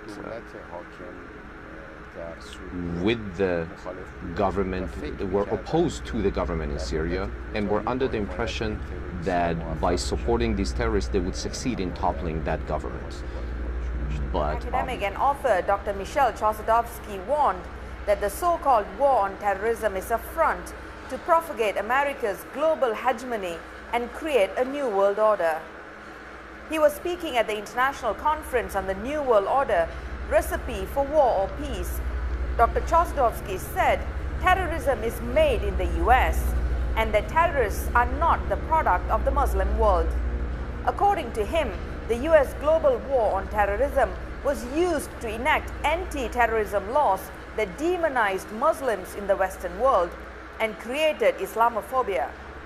Elaborating on his argument, Dr. Chossudovsky said that NATO was responsible for recruiting members of the Islamic State, while Israel is funding global jihad elements inside Syria. Al-Qaeda and the Al-Qaeda affiliated organizations, including the Islamic State, are not independent organizations. They are sponsored, and they are sponsored by the United States and its allies. It is documented that prior to 2011, there was a process of recruitment of mujahideen to fight in Syria, and this was coordinated by NATO and the Turkish High Command. This report is confirmed by Israeli news sources, and unequivocally we are dealing with the state sponsorship of terrorism, the recruitment of mercenaries, the training and the financing of terrorism. As much as possible, the United States has delegated its authority to other partners, despite the fact that ultimately this is an initiative of U.S. intelligence, coordinated with the U.S. State Department and the Pentagon. Dr. Chossudovsky, who is also the founder of the Center for Research and Globalization, further emphasized that the global war on terrorism is a fabrication, a big lie, and a crime against humanity. Echoing Dr. Chossudovsky's arguments, Malaysia's prominent political scientist, Islamic reformist and activist Dr. Chandra Muzaffar said that the US has always manipulated religion to further its global hegemony on sovereign states. For example, he said the Arab Spring was brought about by Colonel Muammar Mohammad Gaddafi's resistance to US dominance. Earlier, Dr. Chossudovsky launched his new book titled The Globalization of War. The anti-war initiative, Perdana Global Peace Foundation, has a single goal of putting an end to war. Founded by Malaysia's former Prime Minister, Dr. Mahathir Mohamad, the foundation encourages dialogues between different nations, people and organizations to foster love and global peace. Its sister foundation, the Kuala Lumpur Foundation to Criminalize War, aims to undertake all necessary measures to criminalize war and energize peace. It also found former US President George Bush and former British Prime Minister Tony Blair, among others, guilty of war crimes. Speaking to reporters at the Perdana Global Peace Foundation's one-day international conference titled The New World Order, Recipe for War or Peace, Dr. Mahathir warned that Malaysia might lose its independence if the government falls prey to the ploys of the US to increase its global hegemony through economic means. We will lose our freedom. We'll have to always consult them or submit to them or take their orders from them. Then we have lost. We fought for independence, Merdeka. Now we are going to lose our independence. These people are planning that. And if you don't do it, they threaten to cut off trade from you. They threaten to support people who will overthrow the government, give them money, instigate, give publicity, propaganda for them to overthrow any government that we have, because they want a government that will say yes to them all the time. The New World Order refers to the emergence of a totalitarian world government. Other prominent speakers at the conference also said that a secretive power elite led by the United States wants to replace sovereign nations. Mr. Snowden has indeed arrived in Moscow. It was completely unexpected. He arrived as a transit passenger and as such needed no visa or any other documents.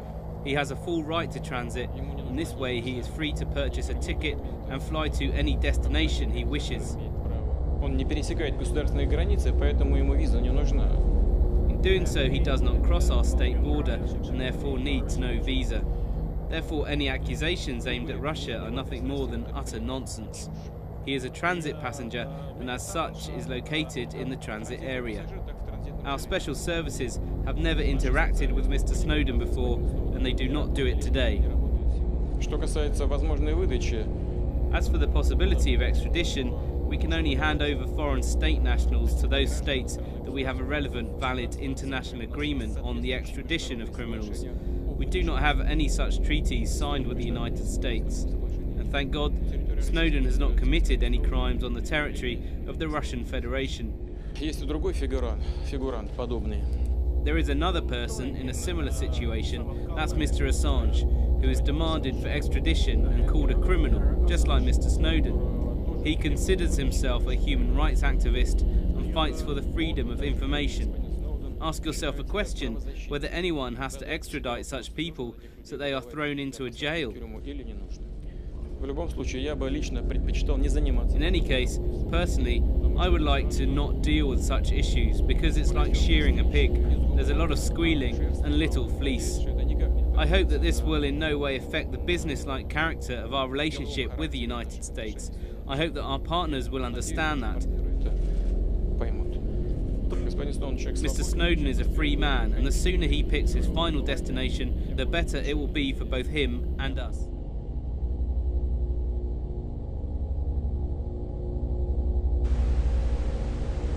People of Crimea have voted overwhelmingly in favour of joining Russia in Sunday's referendum. RT's Paula Slier has the latest now from the region.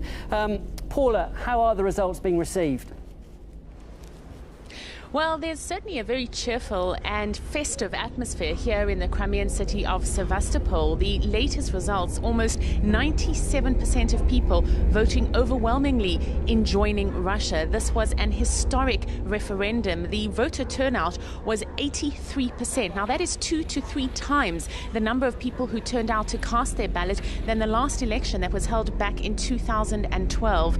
Throughout the night, there have been celebrations in Simferopol, in Sevastopol, and in several other cities and regions across Crimea. Fireworks going off. Even now, in the early hours of this morning, people are walking around with the Russian flag draped over them. There are cars blaring their hooters, driving down the main streets with the Russian flag waving outside them. I was speaking to one woman who said that this is the best day of her life. And as another person put it, he said they've always been Russian in their soul, and today they're returning to Russia.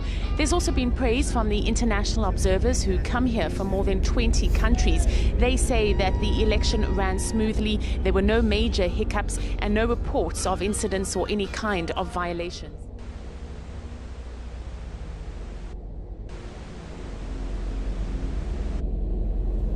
Since the beginning of the crisis in Ukraine, the United States has worked to build a strong international coalition to support Ukraine, its sovereignty, its territorial integrity, its right to determine its own destiny, and to increase the pressure on Russia for actions that have undermined Ukraine's sovereignty, territorial integrity, and ability to make its own decisions.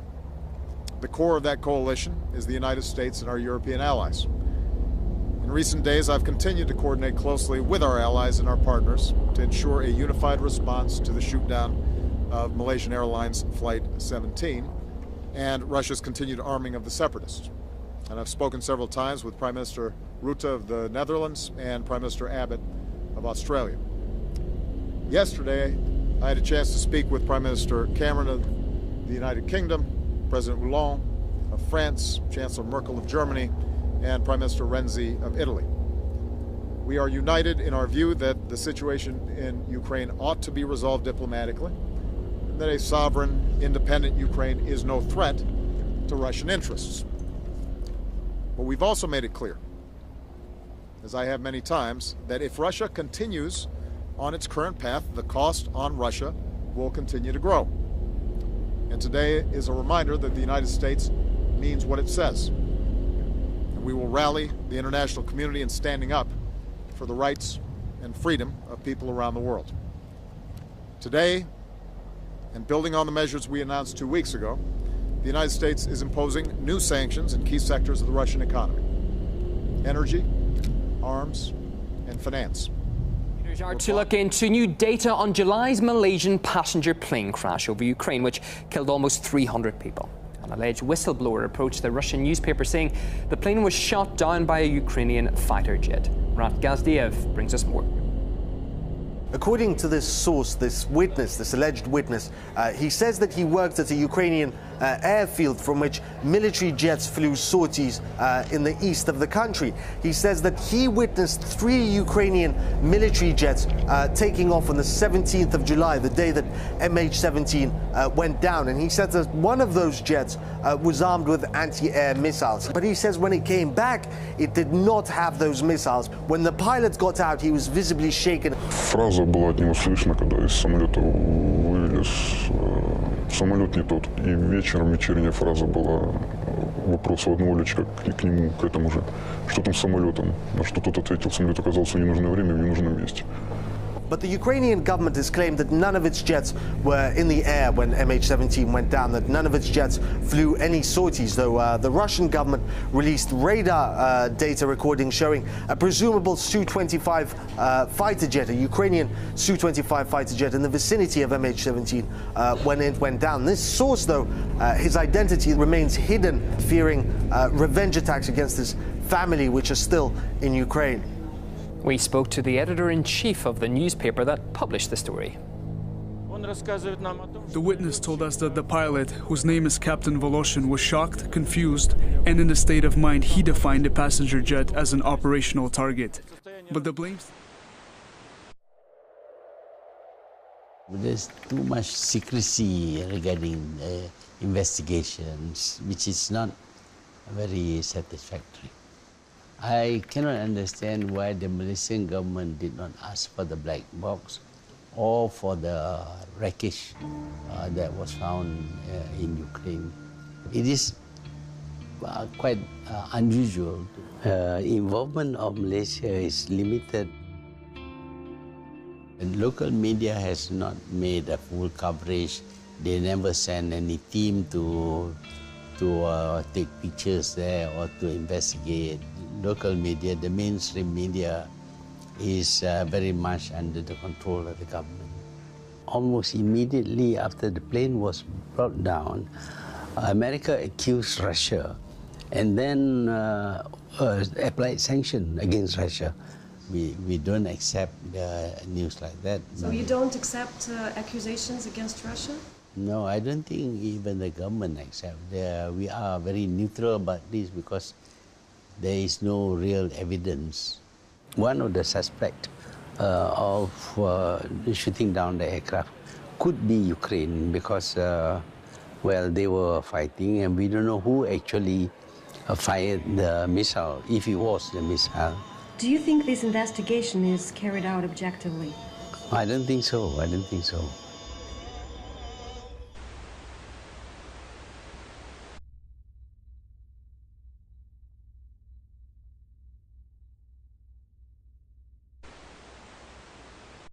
But back to Gideon Rachman.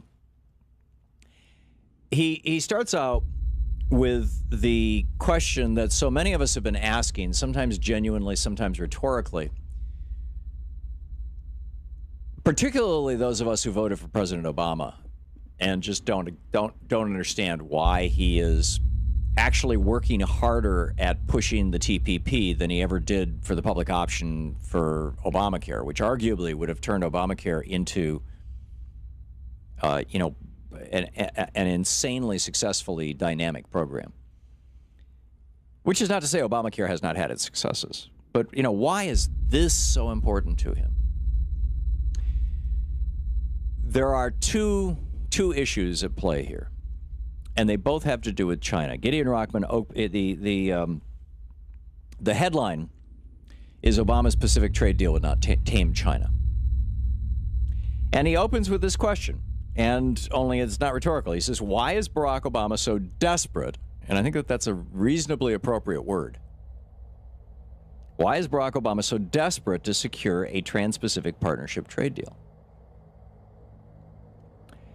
And then he says, well, you know, the pitch, the long-winded answer, the pitch that everybody's giving is, you know, 12 countries are going to get together and trade, and it'll be just wonderful for the world and everybody else. But he says the short, real answer is China. China is not part of TPP. We have a separate agreement with China. It's called a bilateral agreement, 2 countries. And basically what we have given China is what is referred to as permanent normal trade relations, which means that, you know, they can make and sell stuff and ship it into the United States with no tariffs and no restrictions, which they do. It's why you walk into any store in America and probably 95% of what you see is made in China. Meanwhile, China, which has developed a very, very sophisticated form of state-run capitalism, or state and corporate capital. I'm not. There's not a well-accepted term for this yet, and there should be, because this is essentially what you know England was doing from the 1600s forward, up until the last 100 years. You know, with the East India Company and everything. You know, it's kind of a state-sponsored corporate thing. But there's these two issues. One is economic, and the other is military. And China is growing so fast in both these areas. I mean, they're literally taking reefs off the coast of China, pouring sand and dirt on them, turning them into military bases, which has the Japanese totally freaked out. And they're starting to claim, you know, Japanese land and extend their territorial waters and all this kind of stuff. So there's that military thing. And then there's also the economic thing. And in fact, Shinzo Abe, the president of Japan, was originally opposed to involving his country in the TPP negotiations. But he finally said, yeah, okay, we'll do this. And why? Well, according to Gideon Rockman, strategic interests. We've got to stop China, says Abe, says the president of Japan.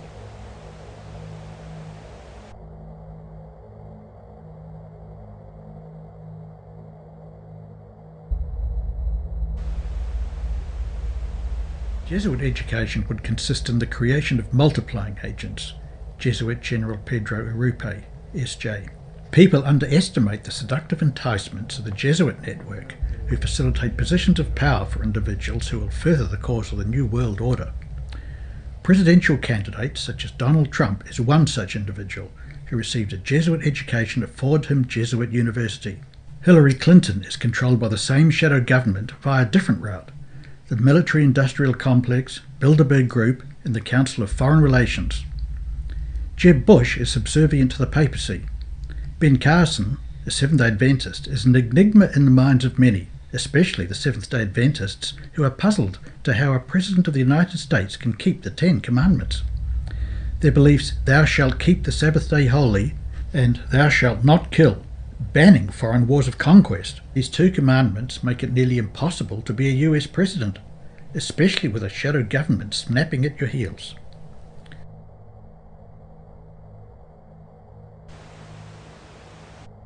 Ex-Jesuit priest Dr. Alberto Rivera explained that the secret sign that Protestantism has been wiped out was when a president of the US took his oath facing an obelisk. In 1981, the swearing-in of Ronald Reagan as president was moved to the west front of the Capitol, and he was sworn in as president facing an obelisk. Protestantism had effectually been wiped out, and the Jesuits had control of America.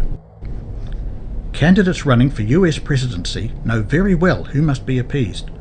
The Roman Catholic Church and the Jesuit-influenced globalists often groom and elect presidents without the knowledge of the public, as sometimes votes are often manipulated from behind the scenes as well.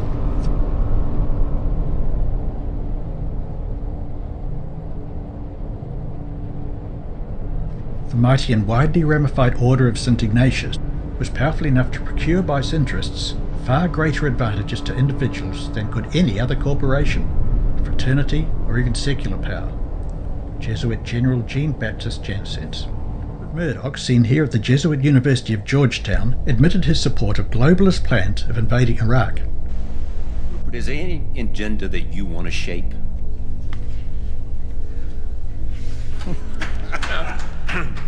No, not at all. I mean, I think that we don't have the power to change it. We obviously, if you're in media and you're concerned with what's going on in the world, you'd like to make a difference by putting forward your opinions. But you're not going to change the world completely by that. I think we can't change elections. I think good, strong news organizations can, by disclosing things, can help shaped the agenda, but only in a limited way. For example, take the war. I'm not just talking about the United States, but in terms of you having a global media enterprise, I mean, have you shaped that agenda at all in terms of perceptions of the war, in terms of how the war is viewed? No, I don't think so. I mean, we've tried. Tried in what way? Well, we basically supported our papers and our television. I would say supported the Bush policy in the Middle East. Murdoch's power over May's general election is undimmed. Right now, he is using his Sun, Times and Sunday Times newspapers to destroy Ed Miliband as Labour continues to lead in polling. Remember, it is Murdoch's papers that chair-led the war in Iraq, that cheerleads all UK foreign policy when it is in lockstep with Washington. It chair-led the bailouts after the financial crash of 2008. But it's not just his newspapers that exert a disproportionate influence on life in Britain. Books and films in Britain are de facto vetted by Murdoch because News Corp is involved in HarperCollins and 20th Century Fox. And his Sky News operation will never want to upset the interests of Murdoch as long as he is in control of the network. Globalists always have their finger on the pulse and emotions of people all over the world, especially within the United States, thanks to psychologists, social engineers working behind the scenes. Barack Obama was elected when US citizens were wearied by war and the financial crisis of 2008. People were desperate for change, and that was exactly the angle globalists sold their CIA Jesuit-trained president to America. Barack Obama was groomed for the presidency by the Jesuits, and his mentor Jesuit priest Gregory Galuzzo is still influencing Obama. And does he keep in contact with the organisation now? You know, once he became a U.S. Senator, he's very much in demand. So it's only on occasion we get to interact with him. Well, an occasion is fine, isn't it? Obama has appointed many Jesuit-educated individuals to positions of power. According to Obama's paternal grandmother, he was born in Mombasa, Kenya. Later, he was enrolled in an Indonesian public school, as he was a citizen of Indonesia, where he learned to recite the Muezzin call to prayer in a perfect Arabic accent. Obama then went to an Indonesian Franciscan Roman Catholic school. Many years after Obama moved to Hawaii, he met Frank Marshall Davis, who was a member of the Communist Party USA. Frank Davis trained Obama in Stalinist Marxism, and Obama then went to Harvard, as his fees were paid for by the father of a member of the Black Panthers, who were dedicated to a global international communist revolution. After Obama went to Chicago as a community activist, he became good friends with Bill Ayers, who was the co-founder of the Weather Underground, a communist revolutionary group. Bill Ayers was on the terrorist watch list. Finally, Obama arrived at the Jesuit-run Gamaliel Foundation, where he's hand-picked for his many talents and his ethnic and religious background.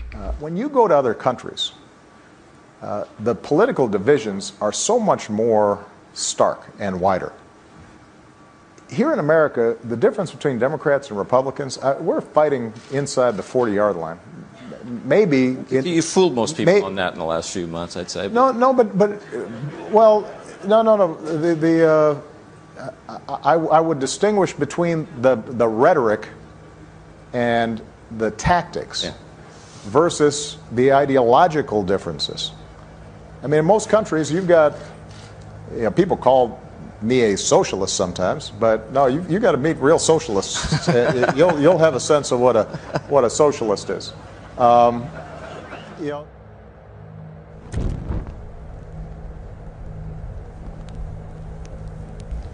Karl Marx, as discussed earlier, only refined socialism-communism, which the Jesuits had developed in Paraguay from 1600 to 1750.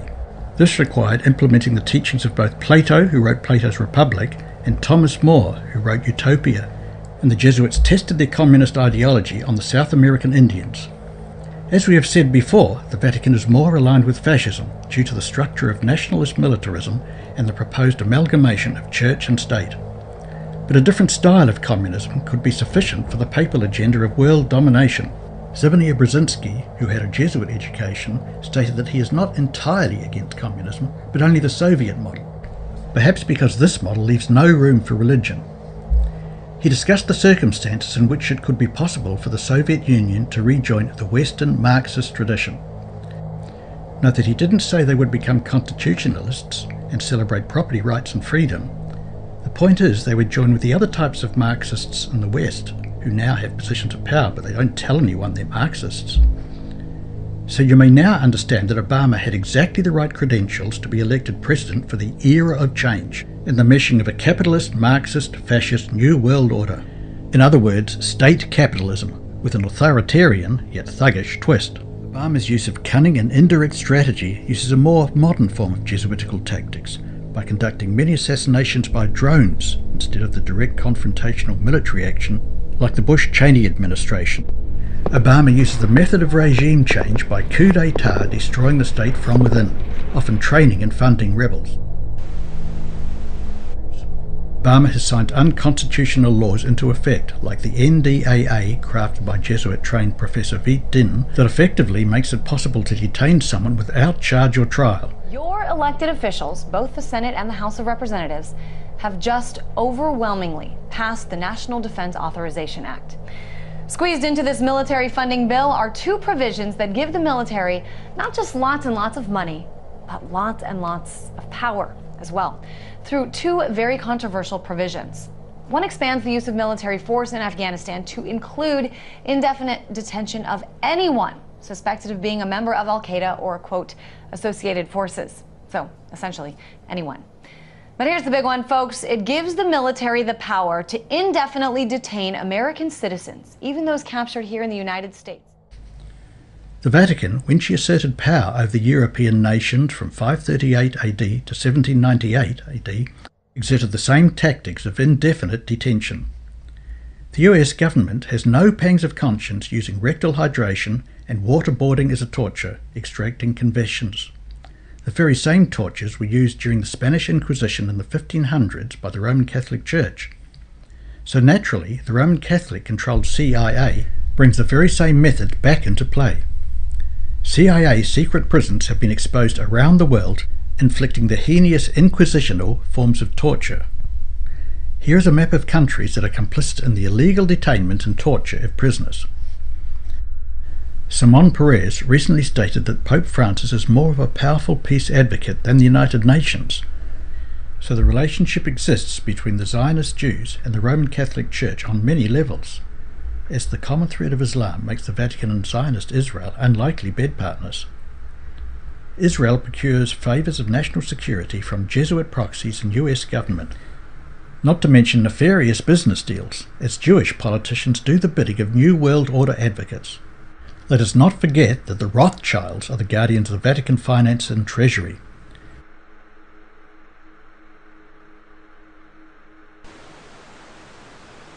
Mr. Rothschild, how you doing, sir? Can you tell us what went on at the Bilderberg meeting this year? Sorry? Could you tell us what went on at the Bilderberg meeting this year? I didn't get that, actually, no. The Bilderberg? You weren't there? No. Not this year. What went on last year? No, I wasn't there last year. I think that was my cousin. Your cousin was there? Yeah, I think so. Okay. Do you have a couple minutes for us, Mr. Rothschild? We have a few additional questions. I was definitely a question inside of because I was saying that the Federal Reserve was one of these organizations. It's one of these organizations that a lot of people say is the source of inhumane thoughts all across the world because it's a private bank that was started by your family. No, it's completely untrue. I was asked that earlier. It really isn't true. No. Jekyll Island? Jekyll Island, 1913, sir. But sir, just one thing. We could go on about how your family committed all these acts against society, but we just want to let you know the New World Order has no legitimacy, and that we as a people are not afraid, and we are waking up to the robber barons and the big banksters who are looting this economy with the Federal Reserve. Well, the document Protocols of Zion is singled out as the reason why Zionist Jews are responsible for the evils existing within the world.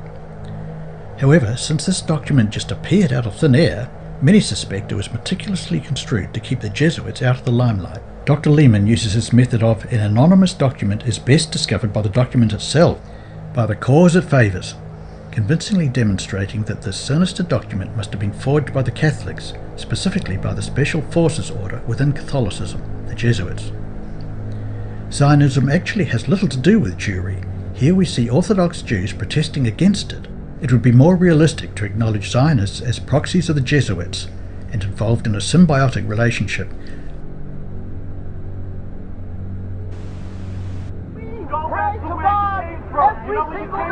For the speedy and peaceful dismantlement of the state of Israel, then we can once again coexist as we have for hundreds of years. We have older rabbis who will testify lived in the old state of Jerusalem, in the old state, in the old city of Jerusalem, in the old city. They lived door by door. This rabbi lived in the old city of Jerusalem before 1948. He'll tell you how he lived, coexisted with all the Arab neighbors, how they babysat each other's children when they went to Yom Kippur, when the women went to Yom Kippur on the fast day. The Muslim neighbors babysat the children, the most precious objects they gave to them to protect. How could that be if they're our enemies, mortal enemies? Because they're not. It's not a religious conflict. That's a Zionist ploy of accusing everybody of being anti-Semitic. You want peace. You want to have a conference here of peace. Step back and look and read the facts. Not the facts that's been misconstrued by the Zionist propaganda. The facts that are reality. The facts on the ground, how we've been living for hundreds of years in Yemen, in Morocco, in Tunisia, in Palestine, in Egypt. What Arab land have not Jewish people been living together with Muslims without any human rights groups? Tell me what land the Jews did not live in harmony with the Muslims. In Iran, we have over 25,000 Jews there, thank God. Why? Because this is not a religious conflict. It's purely because of a political movement, a relatively new movement, which is antithetical, contradictory to the Jewish religion of thousands of years. Judaism is spirituality, a religion of compassion to emulate God. Zionism must be created 100 years ago by atheists, people who have abhorred religion, who wanted to transform Judaism from religion to nationality, to a purely materialistic base, godless in its essence. That is not Judaism, and they have no right to use the name of Israel. They've usurped our name, they've stolen our symbols, and they've stolen our identity. And they are causing death and destruction year in and year out. For over 50 years, death and bloodshed has not stopped because of a pure ideological belief called Zionism. They sacrifice on their idol bodies, human beings, hearts, souls. They rent, they've destructed houses, they've destructed people's lives. What can we do about this? Let's step back and think. There is a solution with God's help.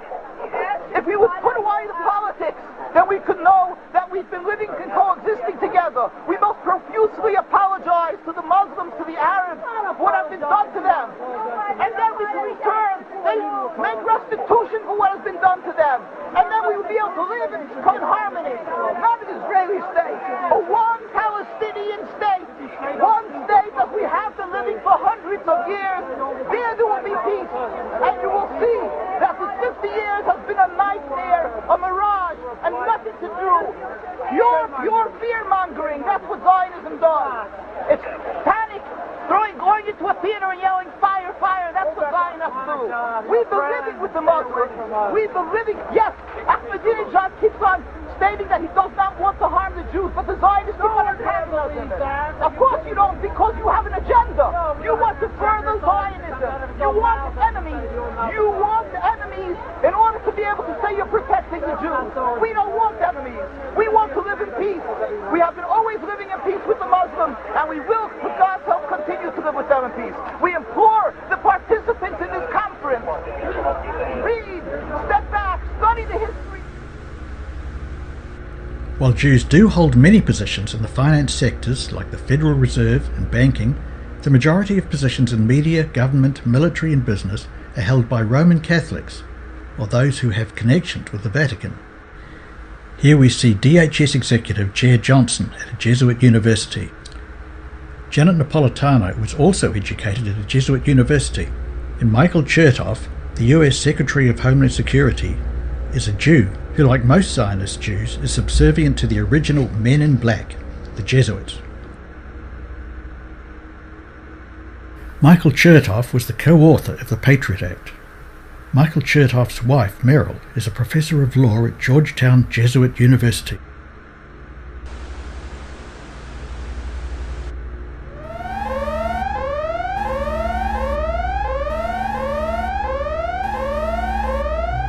Hi, I'm Janet Napolitano, Secretary of the Department of Homeland Security. Homeland Security begins with hometown security. Report suspicious activity to your local police or sheriff. If you need help, ask a Walmart manager for assistance. Congress shall now vote for approval of H.R. 8791, the Homeland Terrorism Preparedness Bill. Said bill requests emergency response funding up to and including, this section is classified, dollars to prepare for a national level terrorist attack and or attack from classified. Funding for first responder personnel and vehicles would be doubled if said attack leads to more than 80% of national population being affected by classified. This funding shall commence in conjunction with the first attack on classified, or the first large-scale outbreak of classified, dependent upon which comes first. Civilian and military units shall be trained in containment and combat of classified, including irradiated classified, with possibility of classified airborne, classified flesh-eating, classified, and or all of the above in such event as classified spewing, classified escape, are released or otherwise become uncontrollable. Air Force units may also be directed to combat said classified due to their enormous size and otherworldly strengths. Should event occur in urban areas,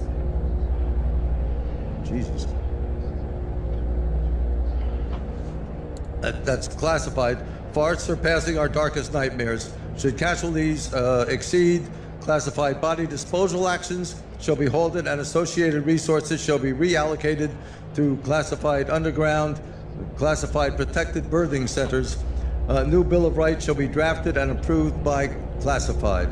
Having now reviewed the bill, I ask you to please cast your votes. The DHS, like most powerful US agencies, operates as a government within a government, bypassing unconstitutional laws when circumstances permit, such as in a state of emergency, that may have been induced by a false flag operation. Here we see some of the hardware of Homeland Security who obviously see American citizens as a threat. Whistleblower Edward Snowden, an employee of the National Security Agency, released sensitive information unveiling total state and international surveillance of ordinary citizens throughout the world by US intelligence agencies such as the CIA, NSA and their allies such as the United Kingdom's MI6, Canada's CSIS, Australian ASIO and New Zealand NZSIS. These Western intelligence agencies are more or less extensions of the Roman Catholic secret society run CIA, who all work together on a very intimate level. Activists in Canada are ringing a democracy alarm. The government there has passed an anti-terror bill into law. The law is called C-51, but I'd call it C-1984, and here's why. The law is extremely vague. For instance, advocating terrorism, even when there's no intent to commit a crime or violent act, is an offense. But what exactly does that mean? No idea. Plus, it potentially bans all activism. You're not allowed to question or interfere in the government's affairs at all. Police, they can detain anyone they suspect of being a terrorist, and there's no need to prove a person was going to commit a crime. Intelligence services, well, they can be allowed by courts to breach people's privacy and freedom of expression. Federal departments under the law, they're allowed to share personal information. Veteran investigative reporter Seymour Hersh has broken some massive stories in his day, but uncovering secret societies within the highest echelons of America's military would probably be the biggest of his career. Seymour Hersh pointed out that General Stanley McChrystal, Vice Admiral William McRaven, and others in the Joint Special Operations Command were members of the Knights of Malta and Opus Dei, two little-known Catholic orders. The Knights of Malta and Opus Dei were instrumental in the war against Islam under the guise of the War on Terror, thanks to 9/11 as the match that set the world ablaze. The Knights of Malta were a Catholic order founded in 1085 as a group of monks who cared for the wounded. It evolved into a military order that safeguarded Christian pilgrims from Muslims during the 9 Crusades, when Europe's Christian states laid siege to Muslims for control of Jerusalem. Opus Dei, popularly depicted in the Hollywood film The Da Vinci Code, was founded in 1928 and officially accepted as part of the Catholic Church in 1947. The group's website claimed their principal calling was to bring about a Christian renewal around the world. It makes good sense that the Vatican has merged with the United States and vice versa for geopolitical stratagem. What other superpower would put the Roman Catholic Church on a pedestal once the New World Order has been established? China, an atheistic communist state? Or Russia, where the Russian Orthodox Church is the official state religion and an historical arch-enemy of the Vatican? The United States has the resources, technology, and the military might with a population of 319 million. The Roman Catholic Church, which has a local branch or church in just about every suburb in almost every country on the planet, which can easily be used for covert activities, influencing the masses and sparking revolutions. The Roman Catholic Church has 1.2 billion members. The combined military and economical might of the United States and Roman Catholic populace make these two forces unstoppable. So much, in fact, that the world has been brought into subjugation, including the 1.6 billion Muslims. The Muslims don't have either the technology or the military might, so it's not hard to guess who will come out on top. Russia and China must also be willing to accept the United States Vatican version of the New World Order. As we have seen in the merger of the Vatican and the United States, instigated by Pope John Paul II, and President Reagan bringing down the Berlin Wall, hastening the collapse of the Soviet Union, we can see the same tactics being employed against the Chinese Communist government.2014年10月12日，2012榮耀盼望信息嘅感言部分，又話牧師分析當前嘅香港形勢，其實就同一啲人所歸納出嚟，美國影子政府製造人民革命、策反各國政府嘅12個步驟相近。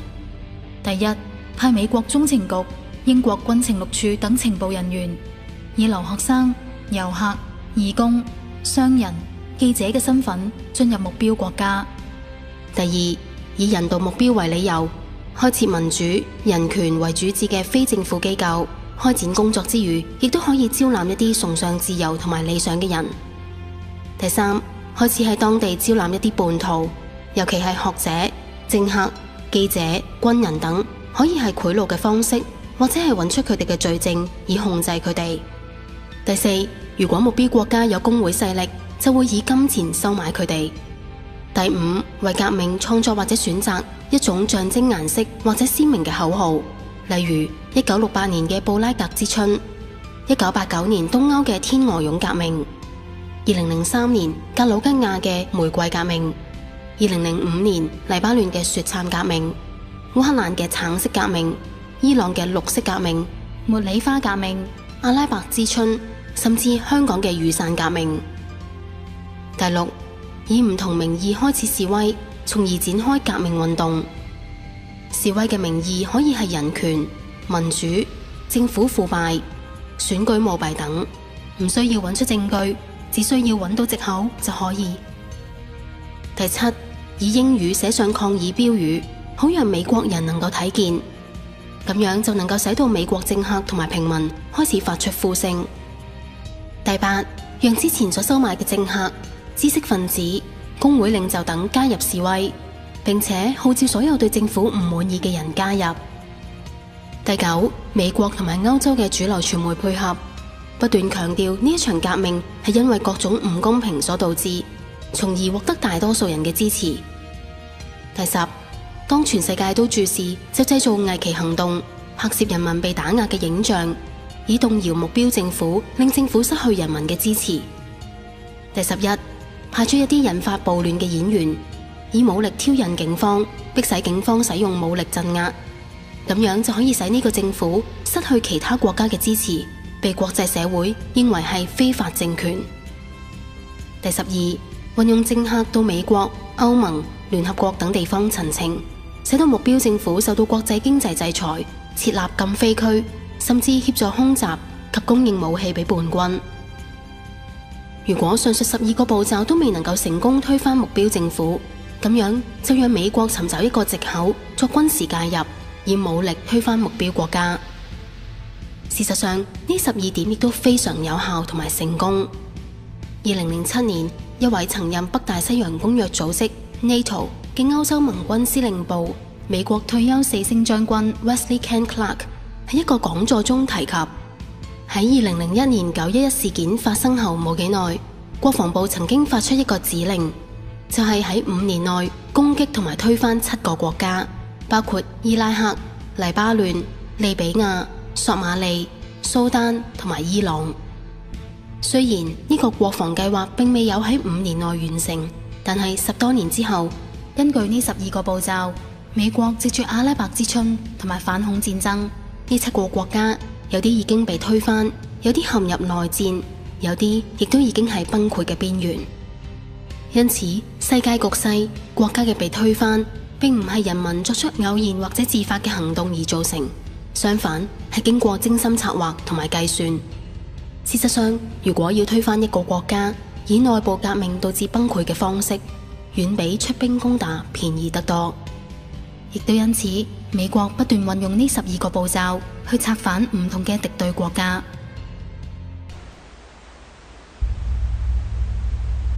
However, the Chinese government are aware of the power and inner workings of the Vatican. Jesuit missionaries roamed China until the expulsion of all foreign missionaries in 1949. The Chinese government reserves the right to select and approve all Roman Catholic bishops in mainland China, which goes in direct opposition to the Vatican's wishes, and for very good reason.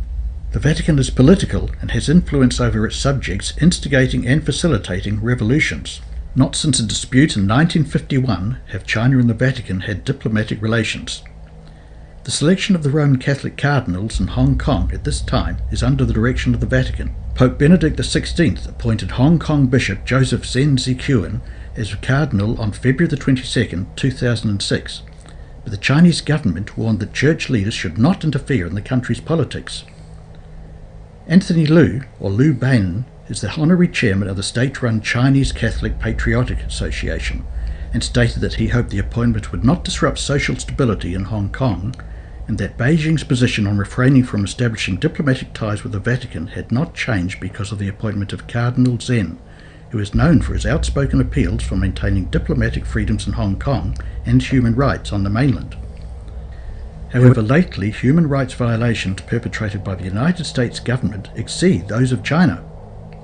The communist government in China is well aware that the Roman Catholic Church and the United States government work together on many levels, as the CIA uses humanitarian organizations and democracy as weapons to fuel revolution. Russia has its own problems with the United States-Vatican merger, as world leaders distance themselves from Putin and slap sanctions against Russia for reasons that we'll recover later. Jesuit Pope Francis bowed down to dictator Mugabe, but on the 10th of June 2015 sent a very strong psychological message to Putin, further alienating the Russian leader. Here we see Pope Francis pathetically tapping his fingers on the desk across from Putin, psychologically coercing him to toe the line in the New World Order. Jesus had stated, "My kingdom is not of this world," John 18:36. So Christians should not have political ambitions. Yet the Vatican is a religio-political state trying to set up a temporal kingdom here on earth, opposed to the true Church of Christ.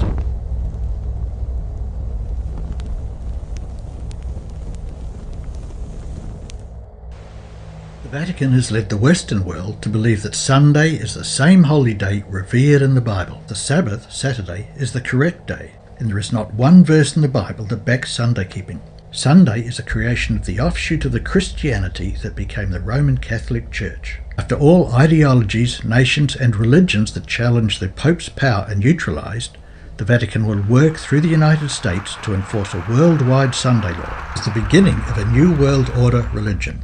Hindus, Muslims, Buddhists, Jews, New Age, Baha'is, atheists, and Sunday-keeping Protestants will all keep Sunday, which will be enforced by the state by fine, imprisonment, and even death. This act acknowledges the Pope to be the supreme ruler of earth. Before this happens, the world will be warned with the three angels' message.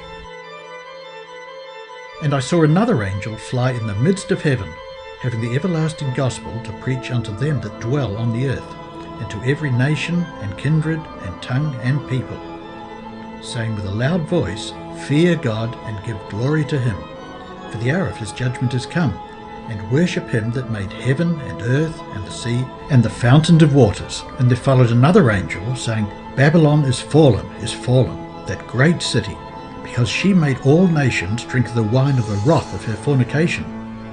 And the third angel followed them, saying with a loud voice, If any man worship the beast in his image, and receive his mark in his forehead or in his hand, the same shall drink of the wine of the wrath of God, which is poured out without mixture into the cup of his indignation, and he shall be tormented with fire and brimstone in the presence of the holy angels, and in the presence of the Lamb.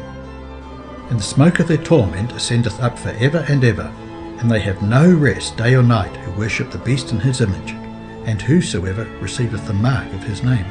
Revelation chapter 14 verses 6 to 7 proclaim that there is only one living God, and he alone deserves our worship, not only for the creation of our planet and our wonderfully designed bodies, but for giving the human race the gift of eternal life, paying for the iniquity of our transgressions, being nailed to the cross. Revelation chapter 14 verse 8, the book of Revelation uses symbols to explain prophecy. The symbolic use of Babylon depicts the Vatican in Rome, which has disseminated her pagan doctrines with a Christian veneer. Apostle Peter even described Rome as the new Babylon.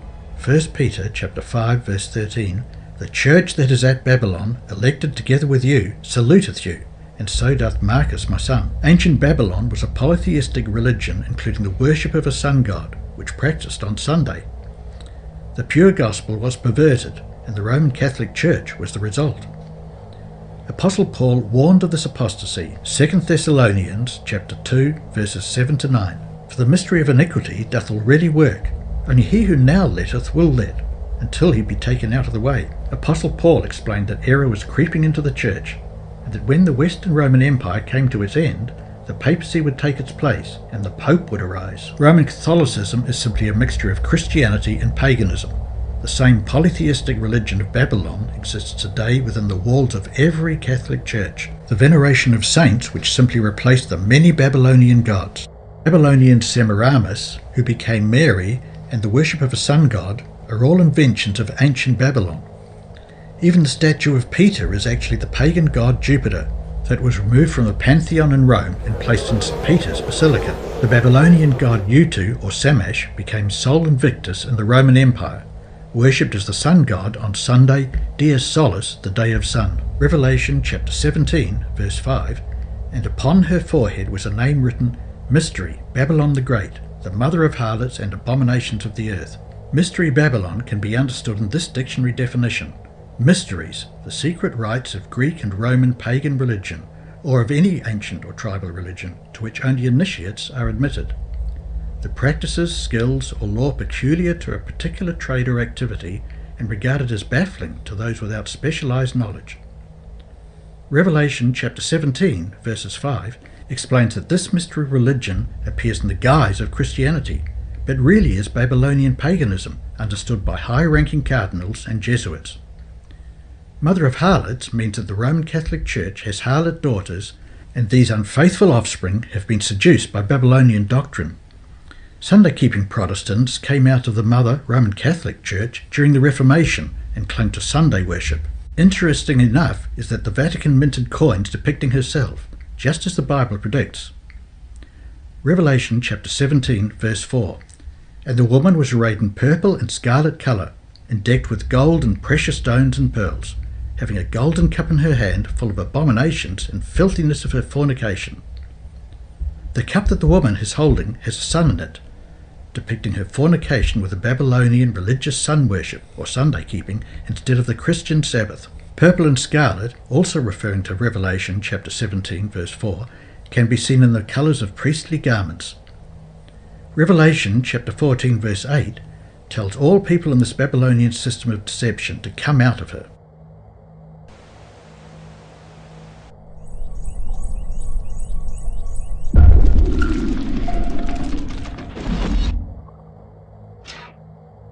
Revelation chapter 14 verse 9, And the third angel followed them, saying with a loud voice, If any man worship the beast in his image, and receive his mark in his forehead or in his hand. Firstly, a beast in prophetic language is a kingdom explained in Daniel chapter 7 verse 23.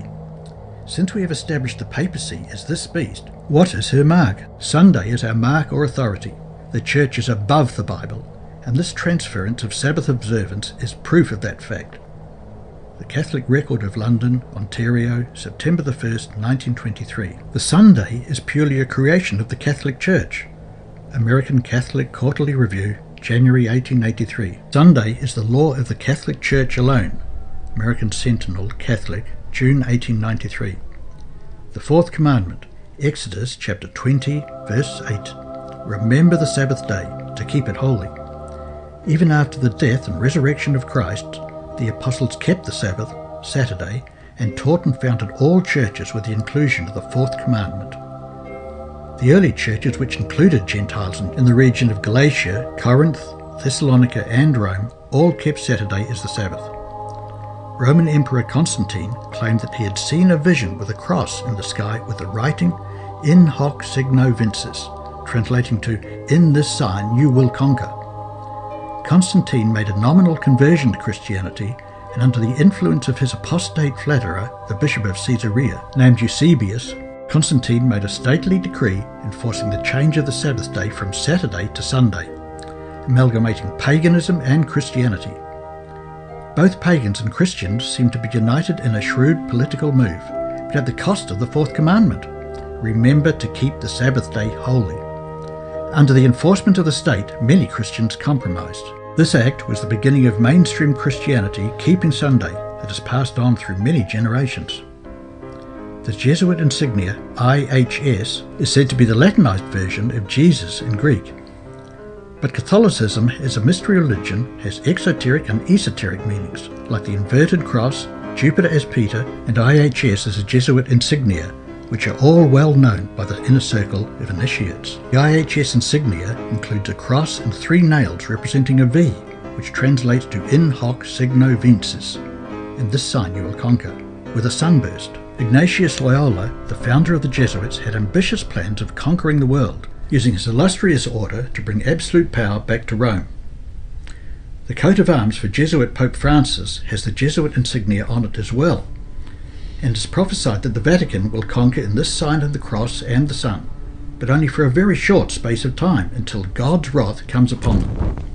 The blazing sun in the IHS represents pagan Sunday worship, which is demonstrated in the monstrance. Revelation chapter 14 verse 9 tells us of a beast which is the Vatican and image, simply meaning a copy or replica.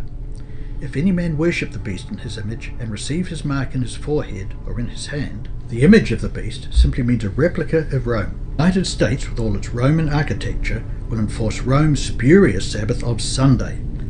Apostate American Protestantism will be foremost in leading the charge of this breach of the US Constitution.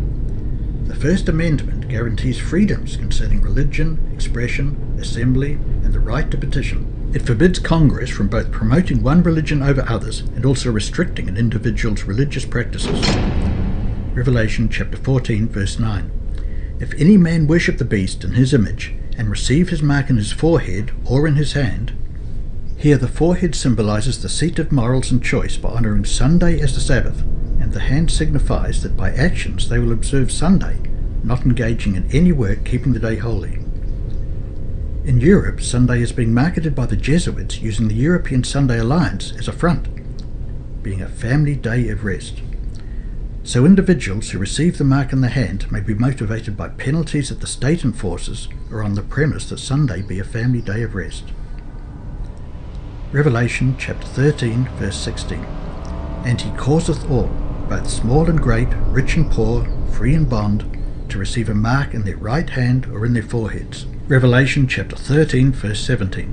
And that no man might buy or sell, save he that had the mark, or the name of the beast, or the number of his name.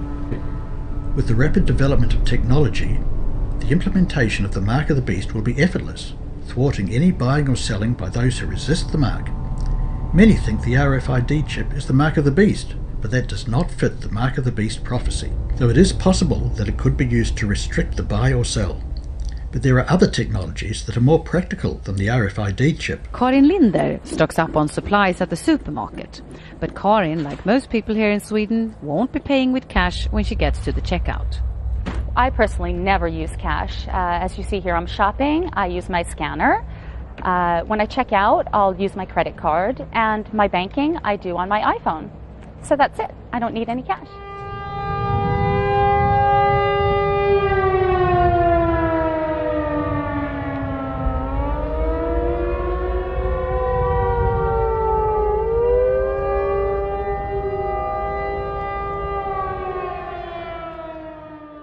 Revelation chapter 13 verse 18. Here is wisdom.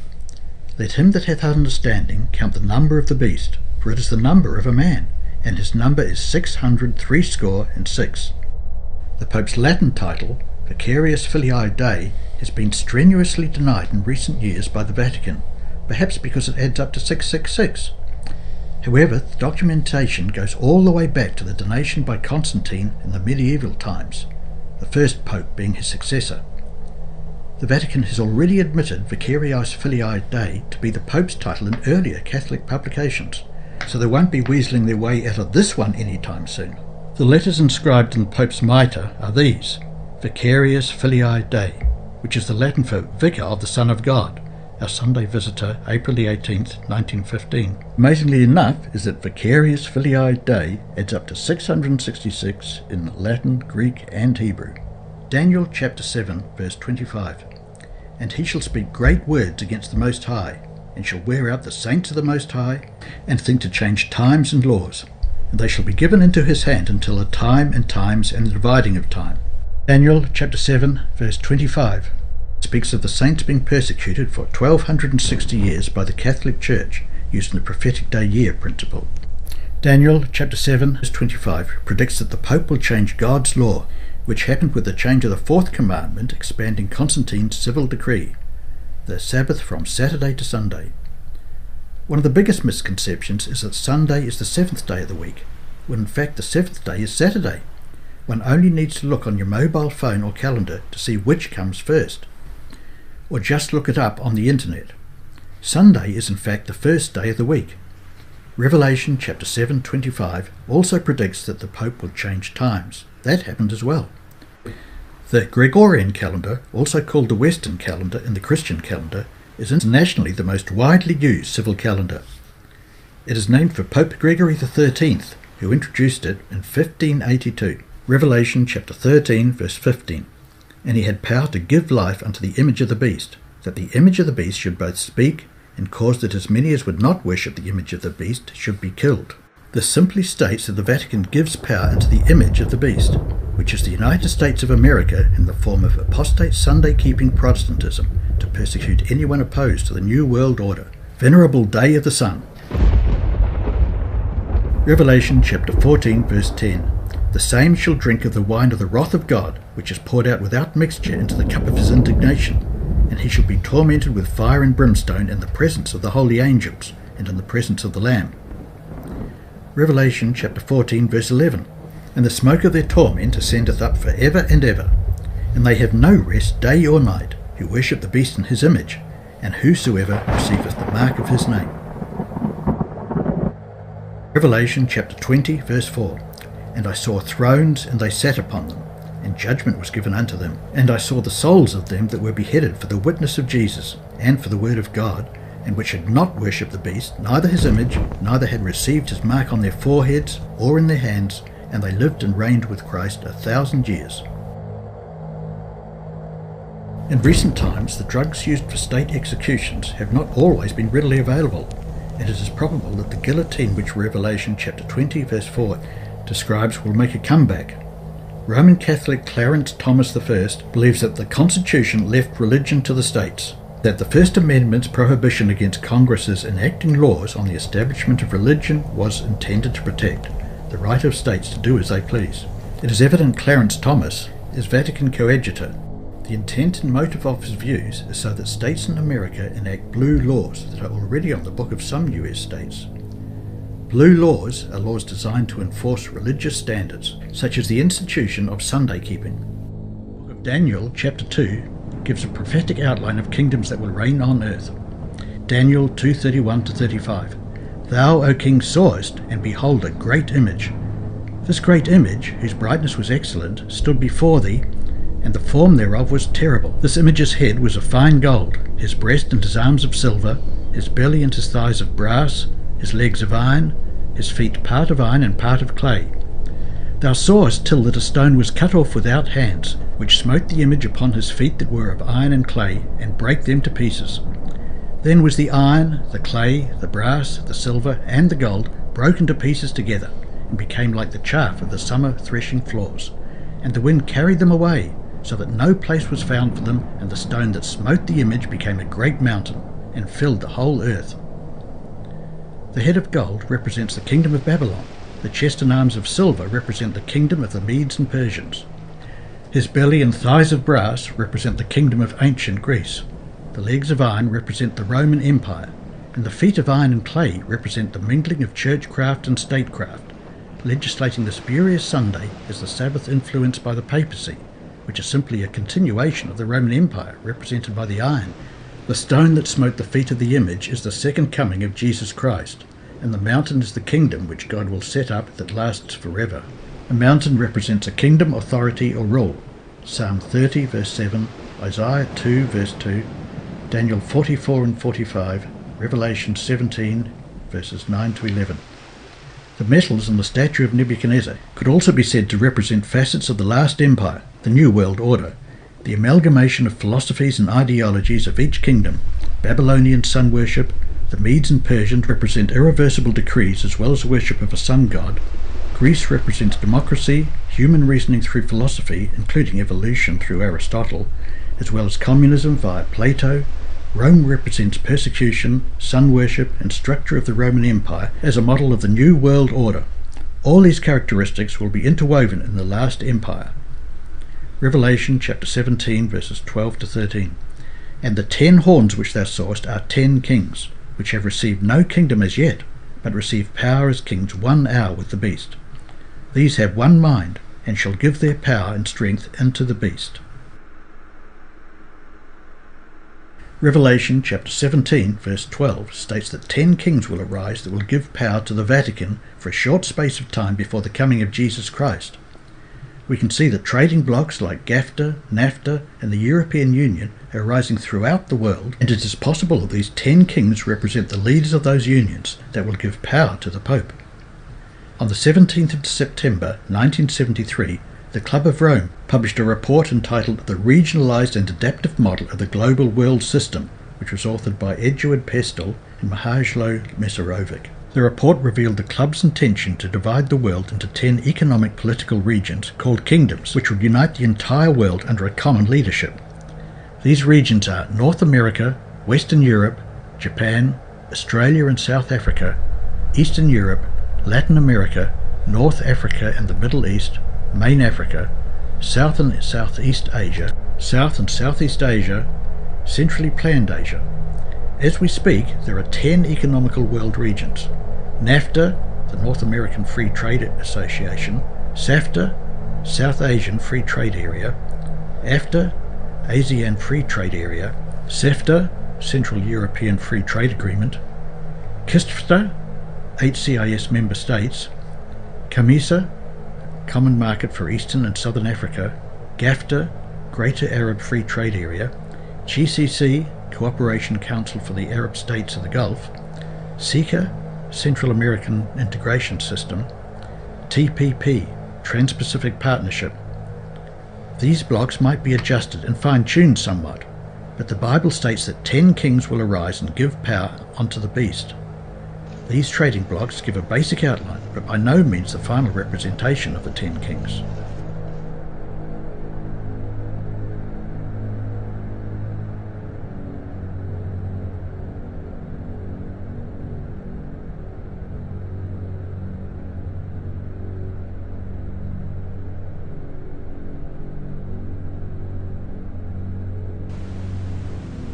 So anyway, getting back to the Federal Reserve and the Bank for International Settlements, these groups are in cahoots with the biggest crooks of all, the Jesuits that bought up Bank of America, and they had little secret deals to try to apportion the riches of the world. And in the meantime,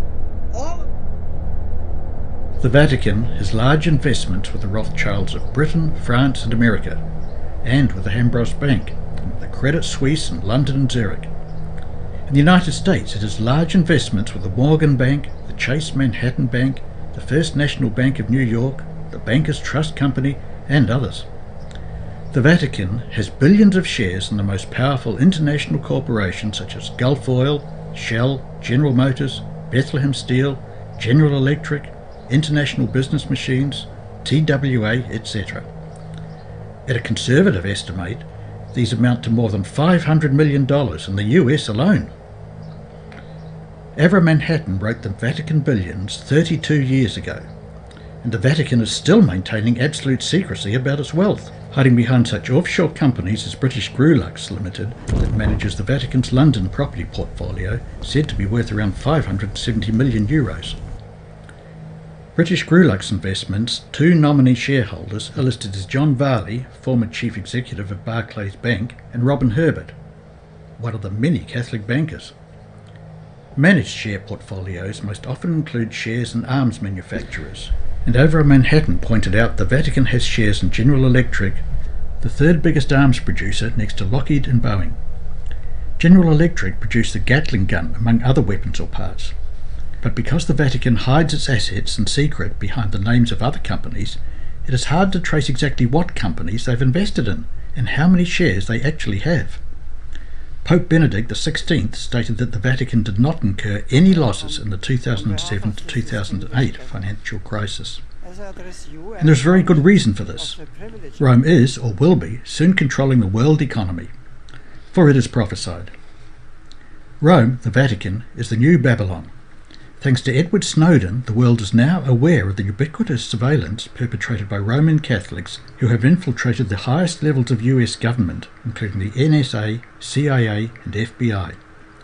The directors of these agencies are all Roman Catholics, and the US-Vatican merger is spying on the world, including industrial espionage. World business is simply a giant poker game, so the US-Vatican can see everyone's cards before every hand. Information is power. And the NSA, CIA and FBI have all the information at their fingertips, passing the info to their chosen cronies. Not only industrial espionage, but the Vatican has knowledge of United States foreign policy as well, even before it happens, from intelligence agencies and such US elite outposts such as Council on Foreign Relations and the Bilderberg Group, of which one of the founders was a crypto Jesuit, Joseph Ratzinger. The Vatican uses proxies like Goldman Sachs.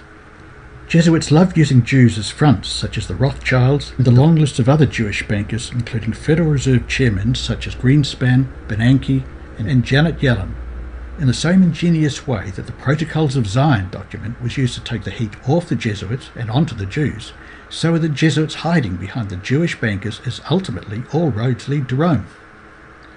Revelation chapter 18 describes Rome as the head of the world economy after the 10 kings give power onto the beast, the Pope, in prophecy. The symbolism used is very simple. Ships represent economic might, chariots would represent automobiles, trucks, trains and the like. As it also mentions slaves, the business of human trafficking will increase until the second advent of Christ. Slavery experts believe that there is nowhere in the world where people are legally shackled, beaten and sold as if they were property. But the ILO's report 2012 Global Estimate of Forced Labour estimates that already 20.9 million people are victims of forced labour. Revelation chapter 18 verses 10 to 19. Standing afar off for the fear of her torment, saying, Alas, alas, that great city Babylon, that mighty city, for in 1 hour is thy judgment come. And the merchants of the earth shall weep and mourn over her, for no man buyeth their merchandise any more. The merchandise of gold and silver and precious stones, and of pearls and fine linen, and purple and scarlet, and all thine wood, and all manner vessels of ivory, and all manner vessels of most precious wood, and of brass, and iron, and marble, and cinnamon, and odours, and ointments, and frankincense, and wine, and oil, and fine flour, and wheat, and beasts, and sheep, and horses, and chariots, and slaves, and souls of men. And the fruits that thy soul lusted after are departed from thee, and all things which were dainty and goodly are departed from thee, and thou shalt find them no more at all. The merchants of these things, which were made rich by her, shall stand afar off for the fear of her torment, weeping and wailing, and saying, Alas, alas, that great city, that was clothed in fine linen and purple and scarlet, and decked with gold and precious stones and pearls. For in 1 hour so great riches is come to naught, and every shipmaster, and all the company in ships, and sailors, and as many as trade by sea, stood afar off, and cried when they saw the smoke of her burning, saying, What city is like unto this great city? And they cast dust on their heads, and cried, weeping and wailing, saying, Alas, alas, that great city, wherein were made rich all that had ships in the sea by reason of her costliness. For in 1 hour is she made desolate. You need to know this. The Obama administration is preparing to sell America out to a handful of private corporations. Well, more than a handful, but anyhow, that's because right now President Obama is preparing to push through the largest trade deal in human history, the Trans-Pacific Partnership, or as it's more commonly known, the TPP. If approved, the TPP would create a whole new set of rules regulating the economies of 12 countries. The red countries seen here on 4 different continents bordering the Pacific Ocean. These rules cover everything from pharmaceuticals to digital copyright law and could permanently change the way everyday Americans and people all over the world interact with the global economy. So if you think the Obama administration, you would think, as a result of this, that the Obama administration would want to keep the public as up to date as possible on such a big trade deal, right? Wrong. The United States has negotiated the TPP almost entirely in secret with the help of about 600 private corporations. Most of what we know about it actually comes from leaked documents, and those documents paint a pretty scary picture. Now, thanks to WikiLeaks, we have an even better idea of just how dangerous the TPP really is. Earlier today, WikiLeaks released a full draft of the treaty's intellectual property rights chapter. The 95-page document proves what many people have long suspected, that the TPP isn't so much a free trade deal as it is a giant giveaway to monster transnational corporations. According to WikiLeaks, the TPP would allow private foreign corporations to sue countries over regulations that those corporations don't like. It would allow them to expand the monopoly powers of pharmaceutical patents. And it would also give corporations the go-ahead to start blocking websites accused of violating copyright law. The documents also show that the Obama administration, on behalf of the United States, has been pushing for some of the TPP's harshest intellectual property laws. To put it bluntly, the TPP would sacrifice national sovereignty, public health, and internet freedom, all in the name of helping private corporations keep their CEOs' wallets fat and their shareholders happy.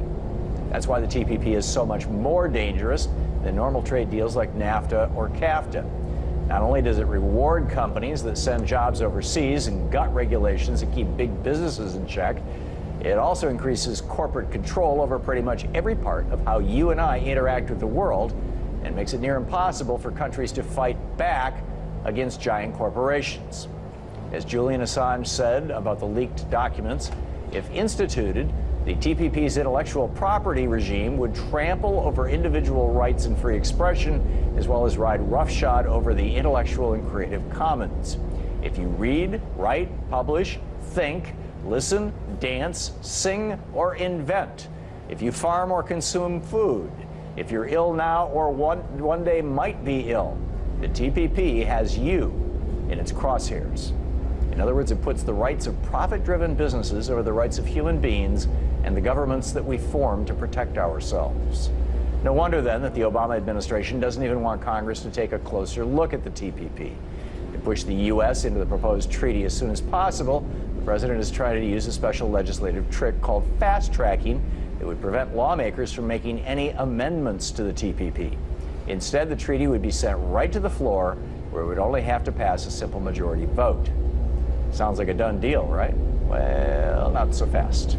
A growing number of bipartisan lawmakers, including people as far away from each other on the political spectrum as Michelle Bachmann and John Lewis, are banding together to fight back against the president's TPP plan. calling for an open debate on the treaty and have asked the Obama administration to hold back on pushing for fast-track powers.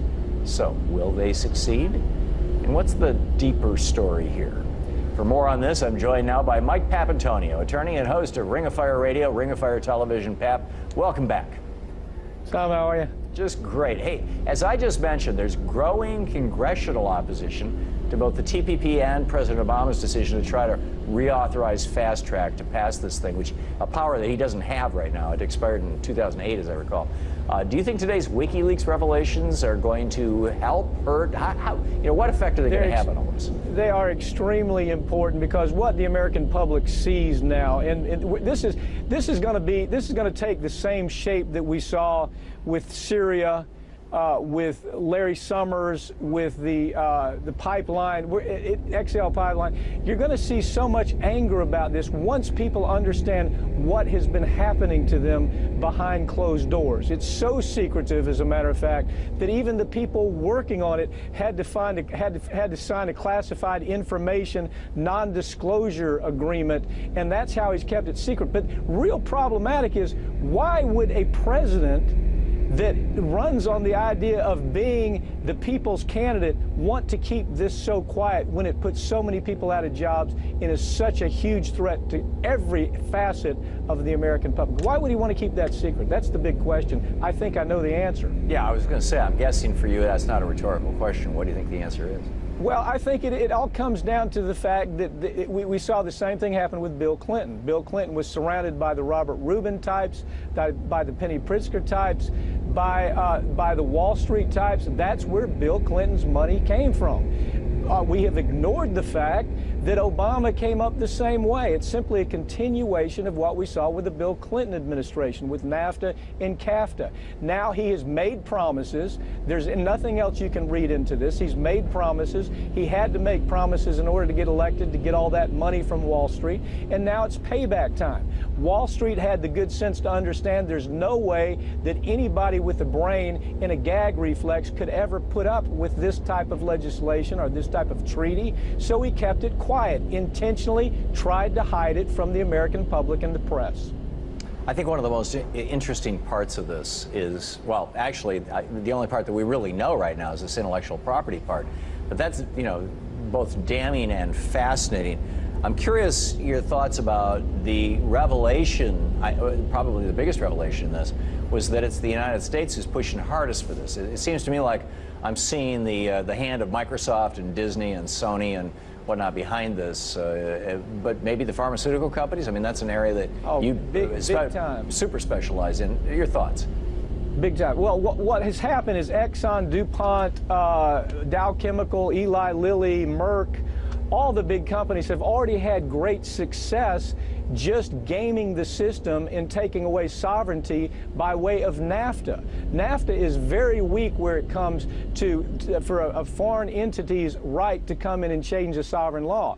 TPP puts NAFTA on steroids. But already we've seen the oil companies force people in Canada that said, we don't want you drilling in our backyard. They've been forced, they've been sued, and the legislation that prevents that drilling has been thrown to the side. Same way with fracking, same way with pricing of pharmaceuticals.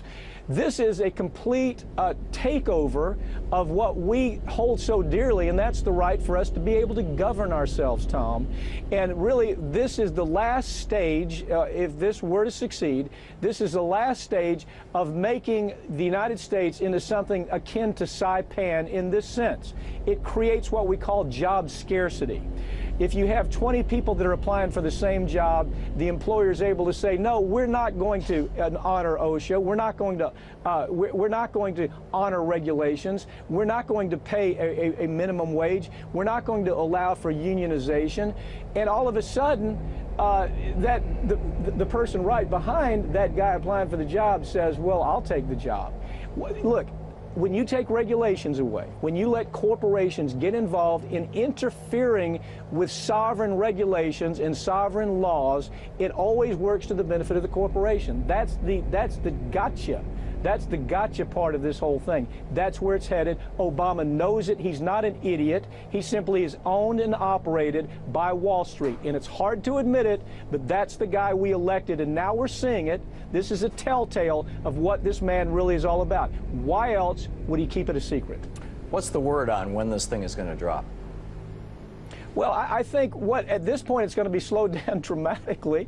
That what's going to happen is they have to get this through with Obama. He has to be the guy, because there's a good possibility that Hillary won't be able to do it. Hillary's going to be running for cover as she sees this pendulum swing and progressives get more and more involved with saying, you know, damn it, we're tired of centrist politics. We're tired of Democrats acting like damn Republicans. And Hillary, you better not stand behind this. So Obama is the last chance they have. They're going to put full tilt, full speed behind this thing every way they can. And the only thing that's going to stop it, Sam, the only thing that's going to stop Tom, is people like you and me and Sam, who I was talking about, this radio show with me, and Bobby Kennedy, and the people that are out in the media. That is not mainstream media, but the citizens' media. They're going to stop this. This is where the real anger is going to come in. Yeah, 30 seconds, Pap. There's absolute radio silence in the corporate media on this. Why? Oh, they want it. Listen, this is great for corporate media. It sells more goods. Anytime you sell more goods, advertisers are happy, and the guys on the 50th floor with that MBA that could not care less about the future of this country, they make more bonus money. Yeah, incredible. Mike Papantonio, thanks so much for being with us. Thank you, Tom. And I think